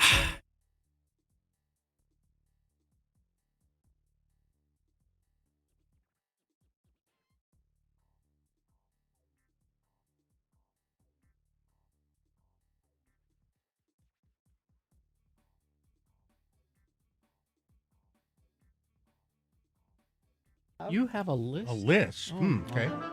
It's Radio from Hell with another list, because people love a good list. X96. This is old-fashioned manners that society has abandoned. And on this list, which is what made me think about it, removing your hat when you're indoors. Yeah. Now, Kerry makes a big show of putting on his hat every morning at the beginning of the show. But customarily, etiquette guides us to remove our hats upon entering indoor spaces. People don't do that. And don't throw your hat on the bed. It's bad luck. Well, That's not etiquette. That's just common sense. That's cowboy lore. You're supposed to not put the hat right side up. You can put the hat upside down on a bed, but not right side up. Oh, okay. Is a thing. All right. For some reason. Hand kissing. Charmed. Dating back to the 17th and 18th centuries, the ritual of hand kissing. You still do a hand kiss? Not so much anymore since COVID, but I have been known to be a hand kisser. Bill Allred, known hand kisser. Yeah. Addressing letters, dear sir or madam. Right. Well, it's better than hey you. Hey. Listen up, jerk. There was a time you would only send professional emails during business hours. Do you remember this? No, Yes. I don't remember that. There was a time where that was etiquette is one. Yes. I can't. It was very brief. Or on a Saturday Yeah. or on a. It was very brief. I missed that. Sending thank you cards. Yeah. People don't do that anymore. That's something everyone should be better at. Yeah. But And here's my favorite: women remaining seated when being introduced. So Please don't get up. No, don't get up. No, you don't. Please. Toasting with alcoholic beverages. Haven't you been somewhere when somebody's offering a toast and you're like, oh, you can't toast with water? That's bad luck. yeah. But I have never heard anybody say that. I don't refer to it as bad luck. I refer to it as a waste of time. Yeah. the conventional norm gradually waned as time progressed, allowing space for a broader array of inclusive toasting alternatives, like sparkling cider or non-alcoholic. Back to your email thing. Yes. Apparently, that email business hours thing, that is apparently law in France. I like that law. Yeah. And it's email, not just mail. Yeah. It's And email. between their their medicine, their hospitalization and everything, and that reason enough to move there. And they have young gay prime minister. And the food. I'm going to start doing that. Just make sure I don't send any business email outside of 9 to 5. It's funny, I don't. I don't think I do. I anyway. probably do. Not business email. Or if I you don't. receive one, do you do this where you go, yeah, I read that, but I'm not going to do anything about it I do until that all Monday. Yes, I do that all the time. I think I'm not even going to open them. You send me something Friday after 5 p.m. business-wise. I'm not going to touch it. Don't even open it. Yeah, don't open it. Yeah. Okay. Any other things on That's there? it. That's good. All right. We hope you'd enjoyed another list with Radio from Hell on X96.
Bye. Brought to you by Catch Bush, Friday, May 1st, 2026 at the Maverick Center. Ticket information available at x96.com. And don't forget, The views expressed on X96's Radio from Hell show do not necessarily reflect the opinions of Broadway Media, its management, owners, or advertisers. This program is intended for mature audiences. Parental discretion is advised. Netflix is making a significant change to its $83 billion bid deal for Warner Brothers. Netflix said today that it's amending its bid to make it an all-cash deal. Whoa. At first, it was going to be some amount of money in Netflix stock along with cash. Mm-hmm. That had been part of the original winning offer. The move will apply pressure to David Ellison's Paramount, which has been arguing that its $30 per share all-cash offer is clearly superior. Yeah, but they're gross. With the tweak, Netflix is now offering $27.75 in cash for Warner Brothers, leaving Discovery Global as its own standalone company. Discovery will likely become the focal point of the battle for Warner Brothers' deal going forward, as the value of the stub company is now the sticking point when it comes to which is truly the better offer. Yeah. There you go. Netflix has backed off on the. Remember what they said? If we do buy Warner Brothers, movies will be in theaters only 17 days, and then on Netflix. They backed off. That. Yeah, they realized, that would be bad. There's money to be made. So Sundance, this is the last one up in Park City, and then it moves to Boulder, Colorado. Here are some of the films that are sparking interest as the festival prepares to close out its time on the mountain. Buddy, directed by Casper Kelly, the buzziest Sundance sales of the past couple of years. Together, It's What's Inside have been in the horror thriller genres, and this movie from the director behind 2010 short Too Many Cooks is certainly is an entry on that list. Keegan-Michael Key, Michael Shannon, Patton Oswalt star in the movie about a girl trying to escape a children's TV show. Sounds kind of interesting. Let's see. I know there's a Maria Bamford documentary. Yeah. Let's see. Here's something with Jenna Ortega and Natalie Portman. The Gallerist. Send-ups of the money world, like The White Lotus, are still earning interest for audiences. And this entry pairs Jenna Ortega with Natalie Portman in an art world satire in which a gallerist attempts to sell a dead body at Art Basel. Well, that's kind of an it's an interesting art idea. project. It's an interesting idea. Olivia Wilde is back as a director with The Invite with Seth Rogen and Penelope Cruz, or Penelope Cruz, and Edward Norton. I Want Your Sex, directed by Greg Araki. Is it the George Michael story? It's Cooper Hoffman and Charlie XCX, and it is somebody named Wilde stars as an artist who hires an assistant / sexual muse played by Cooper Hoffman. Let's see if there's anything. There's a bunch of stuff. There's a movie called S-Heads, except it's the whole thing. Yeah. Okay. Starring Dave Franco. Yeah. That tracks. And O'Shea Jackson Jr. That's Ice Cube's kid. Yeah. It's an action comedy. Apparently. A buddy cop. Yeah. Now, Franco, he was in that Together, right? With Alison Brie. Yep. I watched that this weekend. Where they get stuck together. How was that? Disturbing. And he was the weak link in that whole cast. Well, she's great. She was too good, yeah. There's a Martin Short documentary. Oh, good. Called Marty, Life is Short. It's not fair to have that and a Maria Bamford the same Sundance. It's going to be on Netflix. Oh, okay. Martin Short documentary. Good. Directed by Lawrence Kasdan. Oh, really? The documentary includes never-before-seen archive footage as well as interviews with some of the most established and beloved stars. The film is set to debut on Netflix on May 12th. I love Martin Short. His autobiography is really good. I need to get that back. No, that's okay. Still working on the Bob Odenkirk. Marty, Life is Short. Yeah, Lawrence Kasdan has quite quite a resume, doesn't he? Yes, he does. Empire Strikes Back, Return of the Jedi, Raiders of the Lost Ark, The Big Chill. Yeah. Let's see what else we have here. Oh, William Shatner in the celebrity news. William Shatner had a fascinating response to Stephen Miller's suggestion. Oh, good. That his insight was needed to improve the Star Trek franchise. Last week, the White House Deputy Chief of Staff shared a post that's from the End Wokeness account that featured a viral clip of the new series Star Trek Starfleet Academy. The clip showed cast members Tricia Black playing Lieutenant Rourke, Gina Yashir, Laura Falk, and Holly Hunter playing the captain. And the End Wokeness post says Star Trek 2026 beyond parody, seemingly reflecting unhappiness over the performers' looks. Well, and that was before the show even premiered, so they hadn't even seen it. And you really like it. I like it a lot. Miller wrote, "It's tragic, but not too late for Paramount Plus to save the franchise, reconcile with William Shatner, and give him total creative control." On Monday, Shatner responded by joking about the supposed problem with the scene, focusing on the fact that Holly Hunter's character uses glasses. "I'm so on the damn same page with you, Stephen," the 94-year-old star wrote. "The fact that they have not cured hyperopia by the 23rd century is an abysmal oversight." But you are allergic to Retinax 5. He's joking. It's a plot point. Yeah. Kirk is Shatner is joking. Yeah, because that was one of the Is plot that points. really? That's Yeah, it was Kirk's birthday, and I think it was Star Trek 2, and McCoy got him eyeglasses.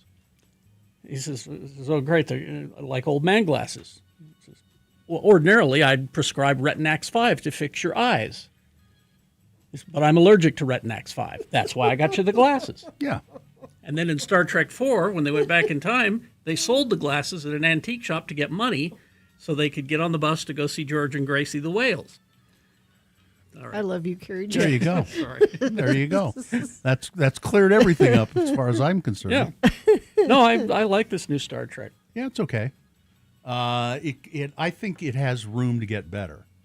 It's a little. It's got tons of stars. It's a in little it. loosey goosey at this point. That's what I like about it. You know, I mean,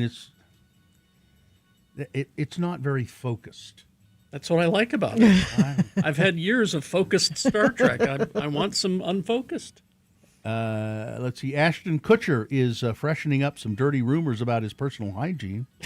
Well, this is important. Following a controversial 2021 podcast appearance with his wife, Mila Kunis.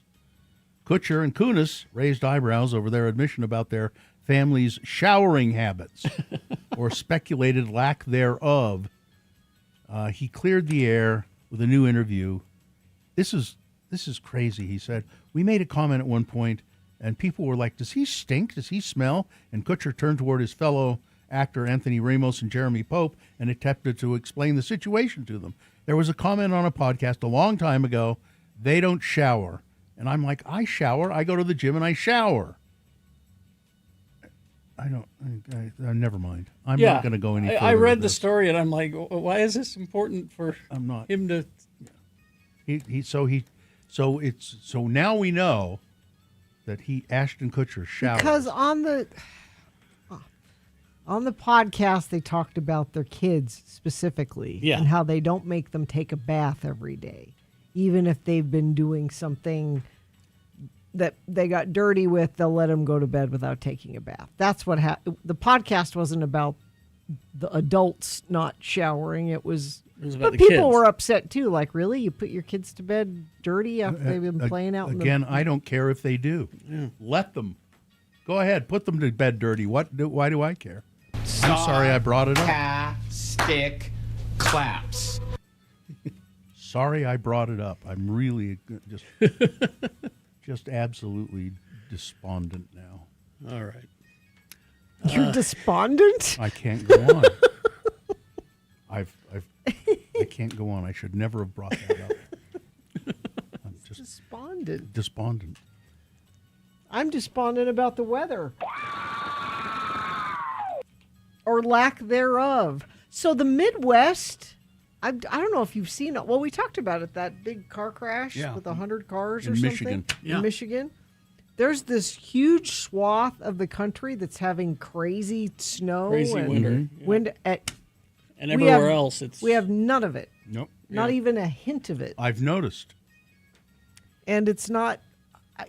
That it's makes not- me despondent as well. I agree. It's not coming anytime soon. I'm looking all the way through into the weekend. The thing we're excited about now is maybe on Friday the air quality will be better. Maybe That's- a breeze. Yeah, last I looked, there was like a slight chance of rain. Nope, on Friday, they've taken that off. It's gone now. Yeah. So the best we can hope for, folks, is that we might have a little bit better air quality. That's as good as it's going to get, I'm afraid. Maybe next week. I keep hearing that. Maybe. Ugh. This is awful. All right. We'll take a break. We'll be back. Stand by.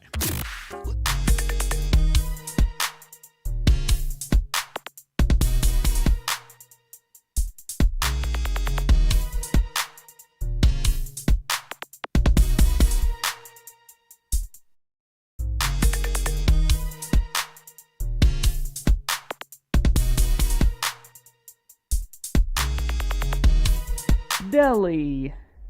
Deli. Spell it with me now. D-E-L-I.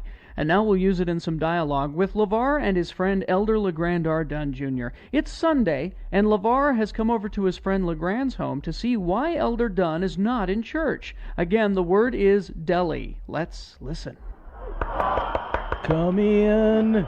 Oh, there you are, LeGrand. Home all alone in front of the TV on Sunday. I know, I can see the church parking lot from my trailer home, and when I saw your minivan pull up for the meeting, and your wife Midge and all the little Dunn kids pile out without their daddy, I figured something was up. Something is up, isn't it, LeGrand? It ain't like you to miss church. How come you ain't there? Oh, I ain't feeling well, LeVar. I spent the night horking up my guts. I had stuff running out of both ends, LeVar. I ain't been up to snuff for the past few months, as a matter of fact. I don't know what is in me, but it ain't fun. So that's why you ain't in church, huh? Of course, the fact that your favorite team, the Tampa Bay Buccaneers, is playing them red-hot Arizona Cardinals today don't have nothing to do with it, does it? No, it don't. I really am sick. I'm just starting to feel a little bit better right now. My stomach is almost settled. Oh, looky there. Buddy Ryan is yelling at one of his players. Oh, yuck. Here. Aim for the bucket. Oh, you are a mess, LeGrand. A real mess. I need for you to do me a favor, LeVar. What? I need you to go to the Circle K and get me some 7-Up. And if you would you just make me up some nice warm milk toast? I need to eat, but it has to be something mild, like milk toast. Who do you think I am, your wife? Hey, why ain't she here? She had the lesson in Relief Society today. Oh, I'm sick. Look, you got to start taking your vitamins, LeGrand. You need to take your vitamin C. You need to take your sulfur pills. You need your catfur oil. You need your seaweed and plenty of that crab shell calcium and ragweed. You need to take all that stuff on a daily basis.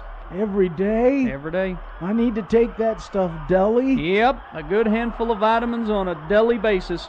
I know you don't hardly ever get sick, LeVar. You take all them things daily? Well, that stuff don't work on me like it works on most people. I just try to drink a pint of cheap rum every day. Yep, pint of rot gut hooch deli does the trick for me.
9:36. We were talking about Diego Garcia in the news a little earlier. That's where The island. It's where my sailor son is stationed right now. Festus is there. And the only thing there is the military base. So we can't go visit him. Yeah. But we miss him and would like to see him. So, and he can get leave, just like if he gets leave, no matter where he's stationed, you're entitled to it. Yeah. The problem is he also can't just hop a plane and get off of there. There aren't commercial flights to and from. So we're trying to figure out a way we Has can to swim. we can visit him because we miss him. And so I was talking to him yesterday, and I said, I need you to figure out what is going to be the easiest place for you to get to, because he can like hitch a ride on a military plane that's already going somewhere else. Okay. You can get a ride on that. And believe it or not, even though it seems like it's really far away from there, the easiest place for him to get to is Japan. Really? Which is, I thought it'd be somewhere closer than that. But I guess they go back and forth to Japan, to the military base there, a lot more than they go anywhere else. So I'm like, great, because Japan is a place that I've never been. My husband's never been. But Carrie has been there. Twice. So I'm hoping for some suggestions on what to do in Japan. Eat rice. Wait, hold on. You got to write that down. Eat rice. Eat rice. Where in Japan? I don't know. See, I don't know. I mean, we are in the infancy of planning stages. It's a big country. Well, it's not a big country, but there's a lot of variety. There's not a big country? No, not very. Just walk it. I mean, compared to, it's just not a big country. But there's a lot to see. Yes. Well, I would need to know where you're going. You're going to Tokyo. I mean, the world is at your feet. Yeah, I assume we'll fly into Tokyo and then. But is it super easy to take trains from there to go other places? And, No, that's what's great about the country is that you take a train anywhere. They have high-speed trains. Mm-hmm. That means they go really fast. Magnets. How do they work? Yeah, it's easy to get around on the trains. You just and with the apps and everything, it makes things so much easier. And there's some beautiful country there. Mm-hmm. You go to like a Buddhist temple. Mm-hmm. They're really, all over the place. Really fascinating. I forget where the one was we went to, Carrie. It was. I've got. We were up north. I've got it somewhere. because so Carrie and Bill went there for the Nagano Olympics. Oh, so I've been there 3 times. You've been there with your wife To twice? Japan, yeah. Yeah, because you guys went back in 90, whatever. Yeah, that we was. were there just in time for the cherry blossoms, which was awesome. Because it's this time of year Yeah. that you were there. So let's see. Meet Festus in Singapore. Well, he's looked into it, and it's easiest for they have the most flights in and out for Japan. The problem is he can't just say, "Hey, can I take that flight?" On Tuesday to Japan. It's kind of like he hops on one when he can get on one. So you might go to Japan, and he might not even be able to make it. Yes. I mean, probably. How long's he going to be on that island? Yeah. Till September. Well, then wait. Why Lord. Why wouldn't we want to? Bill, this is an opportunity for us to go to a part of the world we've never been before. And maybe not see your son. I mean, so he said what he has to do when he asks for the time is he has to give them like a 3-week window. Okay. Can I go to Japan somewhere between? See, this makes it almost here and here? impossible for you to plan. make a plane reservation because they don't want you to do that. So what we figured out is he'll pick that 3-week window, and then we will come in the middle week. So we'll either catch him on the front end or the back end, hopefully. Well, we have so many bases in Japan is the thing. He could be flying to any one of them. Oh, yeah, I don't know. Maybe they go back and forth to a specific one usually. I don't know. Yeah. We'll figure that part out. Find that out. Yeah. Or wait until September. I And then when he leaves the island, he doesn't need to come straight home. He can go to Japan, and you can meet him there. I would think you'd be proud of me for wanting to go somewhere where I'm going to have to eat things I'm not comfortable Well, that's with. just it. You probably won't. Am I gonna ruin it? Yeah, you're going to ruin it for Joe. And you're going to ruin it for us, too, when you tell us what you didn't do. Yeah. So Mohammed likes sushi, and Festus likes sushi. Okay. So they'll eat it with him. But your husband won't. I mean, he'll stand in solidarity with you. No, he won't. I'll send them out for sushi. And so, what? You'll go to McDonald's? So here's the funny thing that Festus was saying. Funnier than you going to McDonald's? Yeah, well, it's along the same lines. Because we were trying to figure out when to go. And he would like to go soon because he's desperate for Taco Bell. Because the island has. They don't have one on the island? No, they have like 2 places to eat. I mean, There's they even a have pizza place. They even and have it in Guantanamo. Yeah, What do you? no, there are no American fast food there at all. And I said, Taco Bell is the thing you're craving? He said, Taco. Surely they have a Taco Bell in Japan somewhere. I'm sure they do. do. I don't recall seeing it. I think You they weren't probably looking. do. I wasn't looking. Exactly. I would just say go to the 7-Elevens and get the, see, again. No, it's egg salad. Egg You won't salad. eat that. You won't eat that. Joe will eat it. Get yourself some fried chicken while you're there. Okay. It's not as good as the Korean, but the Japanese But do good. it okay. They're working on it. You could have corn dogs. They have, They have really good corn dogs. Jonesy will like that. There's a Taco Bell in Kyoto. Okay. Let's see. Yeah, there's a Taco Bell in there's one in Osaka.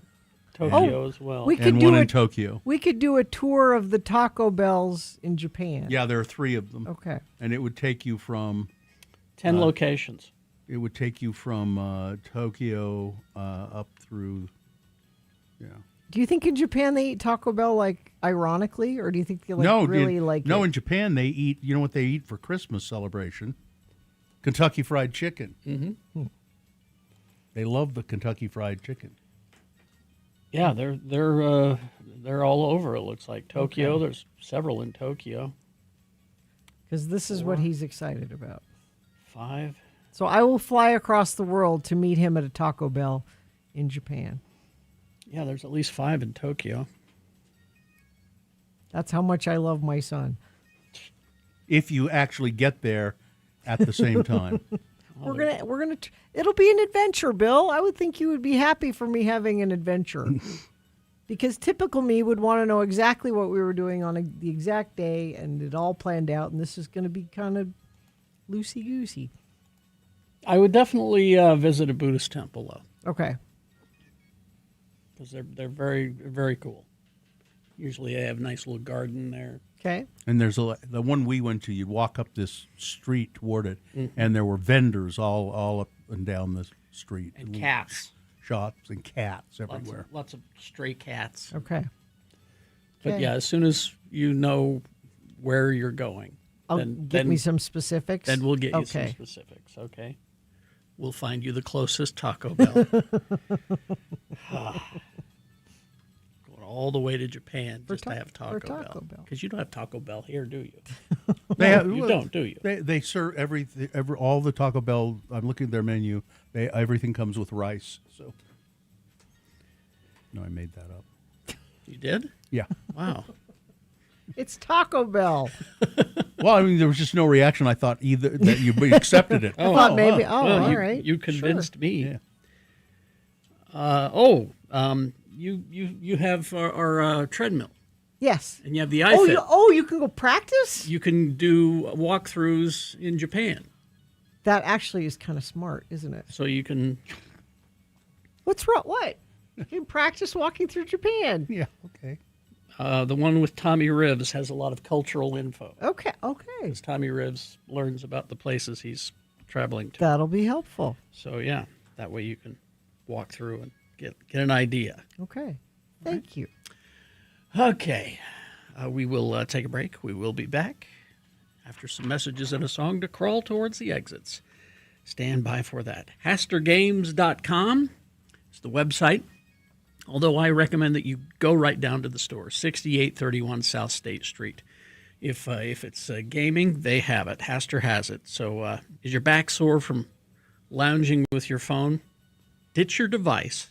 Try sitting upright in a chair and play a stimulating board game from a locally owned Haster Games. They've been doing it longer than anybody that I know. And again, they're a local company. So if you just want to get into it, because it's very hot right now, this Dungeons and Dragons, it's very hot. If you've always wanted to learn how to play it, this is how you do it. They'll sit down and they'll teach you how to play the game. Magic the Gathering, Dungeons and Dragons, dice, figures, paints, all the latest board games. Haster has it. Let's see, this week at Haster Games, the mystical world of Lorwyn is back in Magic the Gathering's newest set, Lorwyn Eclipsed. Explore other worlds as you delve into this and many other great board games available now at Haster Games at 6831 South State Street. You can go to the website, hastergames.com, but really go down and say hi to Cthulhu Bob at Haster Games.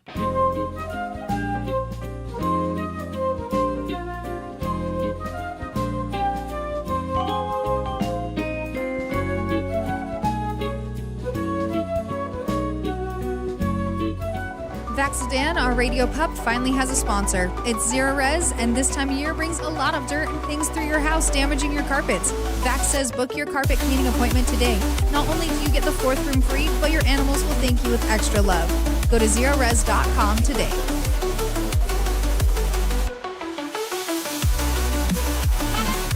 Well, it's clear you should stay, not go. You should stay and play Beat Gina. Okay. I'm Beat Gina announcer Johnny O, and I love Beverly, and I am not alone. I love Beverly.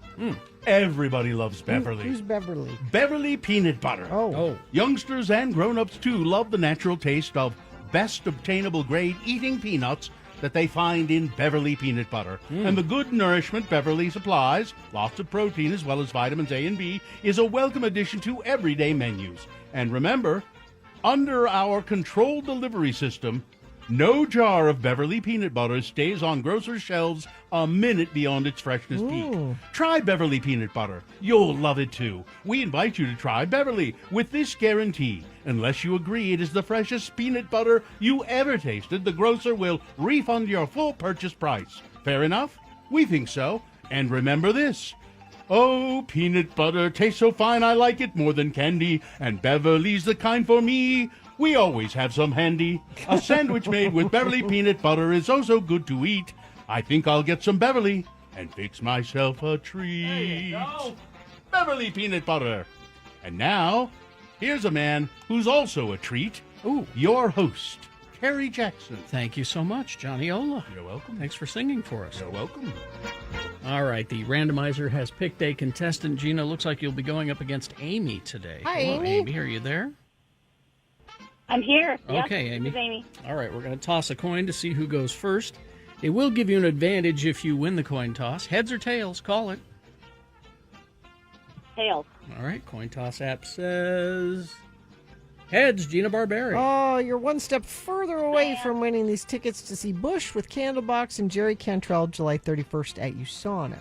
Well, I don't know how much of an advantage it'll give Gina because she knows nothing about Degrassi Junior Not High. a thing. Released on this day in 1987. So the first question is for Gina, and if she answers it correctly, she gets the point. If not, Amy, I'll allow you to answer correctly, stealing the point away. Multiple choice, so listen for all the answers. Here we go. Gina, first question. Degrassi Junior High. All right. What was the name of the drug that Joey sold to Kathleen and Melanie? I can't believe he did that. Was it 1, Ephedol, 2, New Zealand Zappers, 3, Oblivia, or 4, Cat Pee? So none of them were all right. Oblivia. Oblivia, huh? Nope, terribly No? sorry. No. Amy, We're gonna be here a while. Do you know your Degrassi Junior High? I'll try to take a good guess. All right. Can you tell me the right. answers again? What was the name of the drug that Joey sold to Kathleen and Melanie? Was it 1, Ephedol, 2, New Zealand Zappers, or 3, let's see, Oblivia is what you picked, or 4, Cat Pee? feeling zappers? That is That's correct. Okay. That's 1 point for Amy, and Amy controls the question. All right, Amy. What was the name of the band who used Degrassi Junior High as a location for their music video? There was a band, they did the music video, they said, let's shoot it on the set of Degrassi Junior High. What was the band? Was it 1, Biff Hitler and the Violent Mood Swings, 2, the Renegades, 3, the Minstrel Cramps, or 4, the Savages? Let's take 2. The Renegades? Well, no. Good guess. Gina? That's what I would have guessed. 4. The Savages. Okay. Yes, it's 1-1. Now Gina has the upper hand. Gina? Yes. What medical condition did Caitlin have? All right. Was it 1, asthma? Was it 2, broken wind? Was it 3, epilepsy? Uh-huh. Or was it 4, fecal encephalopathy? That Fecal sounds encephalopathy. Yeah. I'll go with asthma. Asthma? Oh, No, not asthma. Oh, Amy. Amy, go ahead. Yeah. I say epilepsy. Epilepsy is correct. It's 2 points for Amy, and Amy controls the question. All right, Amy. Who did Stephanie call to come pick her up after Damon King brought her to a motel? That's not nice. Who did Stephanie call to come pick her up after Damon King brought her to a motel? Was it 1, David Reyes, in his early 40s, energetic, Hawaiian/Hispanic/Asian of a larger build, former MMA fighter, now Attorney General? Was it 2, her mother? Was it 3, 1-877 Cars for Kids? Or was it 4, the police? Her mother. Her mother. And you win the That's game, Amy. Look at that, Amy. Nicely done. You knew more about Degrassi than you thought you did, and you also get these tickets. See Bush, Candlebox, Jerry Cantrell, all at USANA Amphitheater on July 31st. If folks would like ticket and show information, you can find all that at x96.com. There you Congratulations, Amy. Hang on the line. We'll tell you how to get your tickets. Listen, it's time for me to leave, but if I go, there's going to be trouble. But if I stay, it'll be double. Yeah. So I'm out of here. You better go. All right.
Well, look who's here. Hello. Hi. How's it going? It's Young Stuff. Yeah. How you doing, Young Stuff? I'll take Young Stuff. Yeah. Why not? It was the young Nicholas that I had such a problem with. Why did I don't know why you would have a problem. It's such an old name, and I don't know. You Young don't like Nicholas. being a Nicholas? I think I just feel like 3 years old when I'm told I'm young Nicholas. Yeah. Is that what your mother? Thank you. Did your mother say Nicholas? It was Nicholas. It was Nicholas. What's your middle name? Alan. Alan. So it's a really good you're in trouble full name. Nicholas Allen. Nicholas Allen Davis, you get in here right now. Yeah. Of course, the initials here are just NAD. I have thought about that before. I'm He's surprised Nad. you thought about that. Young Nad. There you go. I've said it before. One of my best friends is also named Nick Davis, right? Mm-hmm. And he kind of joined the social circle after I was in it. So it was like, well, what do we do with the two Nick Davises? Yeah. How do we differentiate them? And not my vote whatsoever. He got called by his middle name, Zane, but I was still Nick, which seemed Well, did you want to be Alan? No, Oh. no, which should is have the been- flip side. You should but- have been Nad. Nad? And then people say, get out of here. Go, Nad. Go, Nad. Sounds like a bug, like a little nad. It's not even a word, but that's the first thing I think of. The first thing I think of is go, Nad. How old are you? Who, me? Yeah. Yeah. I'm young Bill Allred. Yeah, young I'm Bill. young Ralphie. Little Ralphie. That's me. You should have gone by Ralphie. I like Ralphie. I've been Ralph in a phase of my life. Were you Ralphie though? No, just Ralph. Never No. Ralphie. No. I like no, Ralphie. no, never Ralphie. Nobody ever called me Ralphie. How do you get Bill from Ralph? William. My middle name is William. That's it. Okay. And my grandfather was named Ralph, and we lived in the same household for a while. So it was Okay. So they just called me Bill. Mm-hmm. Oh, that makes sense. I guess. Gotcha. I guess. Because Nad was taken. Yeah. All right, let's do the promo and crawl towards the exits. I'd go for Nad. Things that must go. Things that must go. On the Radio from Hell show. You did that wrong, Bill. Yeah, why are You're supposed to. This I'm is not singing and you're singing not specifically. singing. Oh, not singing. Your direction I'm was- sorry. I don't pre-read these. Let's start again. acting? Things that must go. Things that must go. On the Radio from Hell show. Why aren't you guys singing? Things that must go. Do you have something that must go? Email it to x96.com and we'll read it on the air Wednesday morning on the radio. From Hell Show. Can you email it to x96.com? Radio from Hell at x96.com. He didn't. He didn't say that. He just said. Oh. Oh, did I just say He just said x96.com? x96.com. Well, you got to do it again. Okay, let me just do that line. Katie can put it in there. Okay, right. Email it to radiofromhell at x96.com and we'll read it on the air Wednesday morning on the radio. She can fix that. Yeah? Yeah. Katie sort of likes editing, I think. She loves it. She loves Yeah. Frankensteining these things together. Let me tell you. You like the editing, creative don't you? process is fun. Am I right? You like editing? Yeah, she's giving a big old nod. She also has other things to do. Yeah. Well, All right. part of her job is cleaning up our messes. All right. Fine job as always, Katie. Live long and prosper, bitches. Don't you know who I am? They have rice with everything. Nad is next. You got it. All right.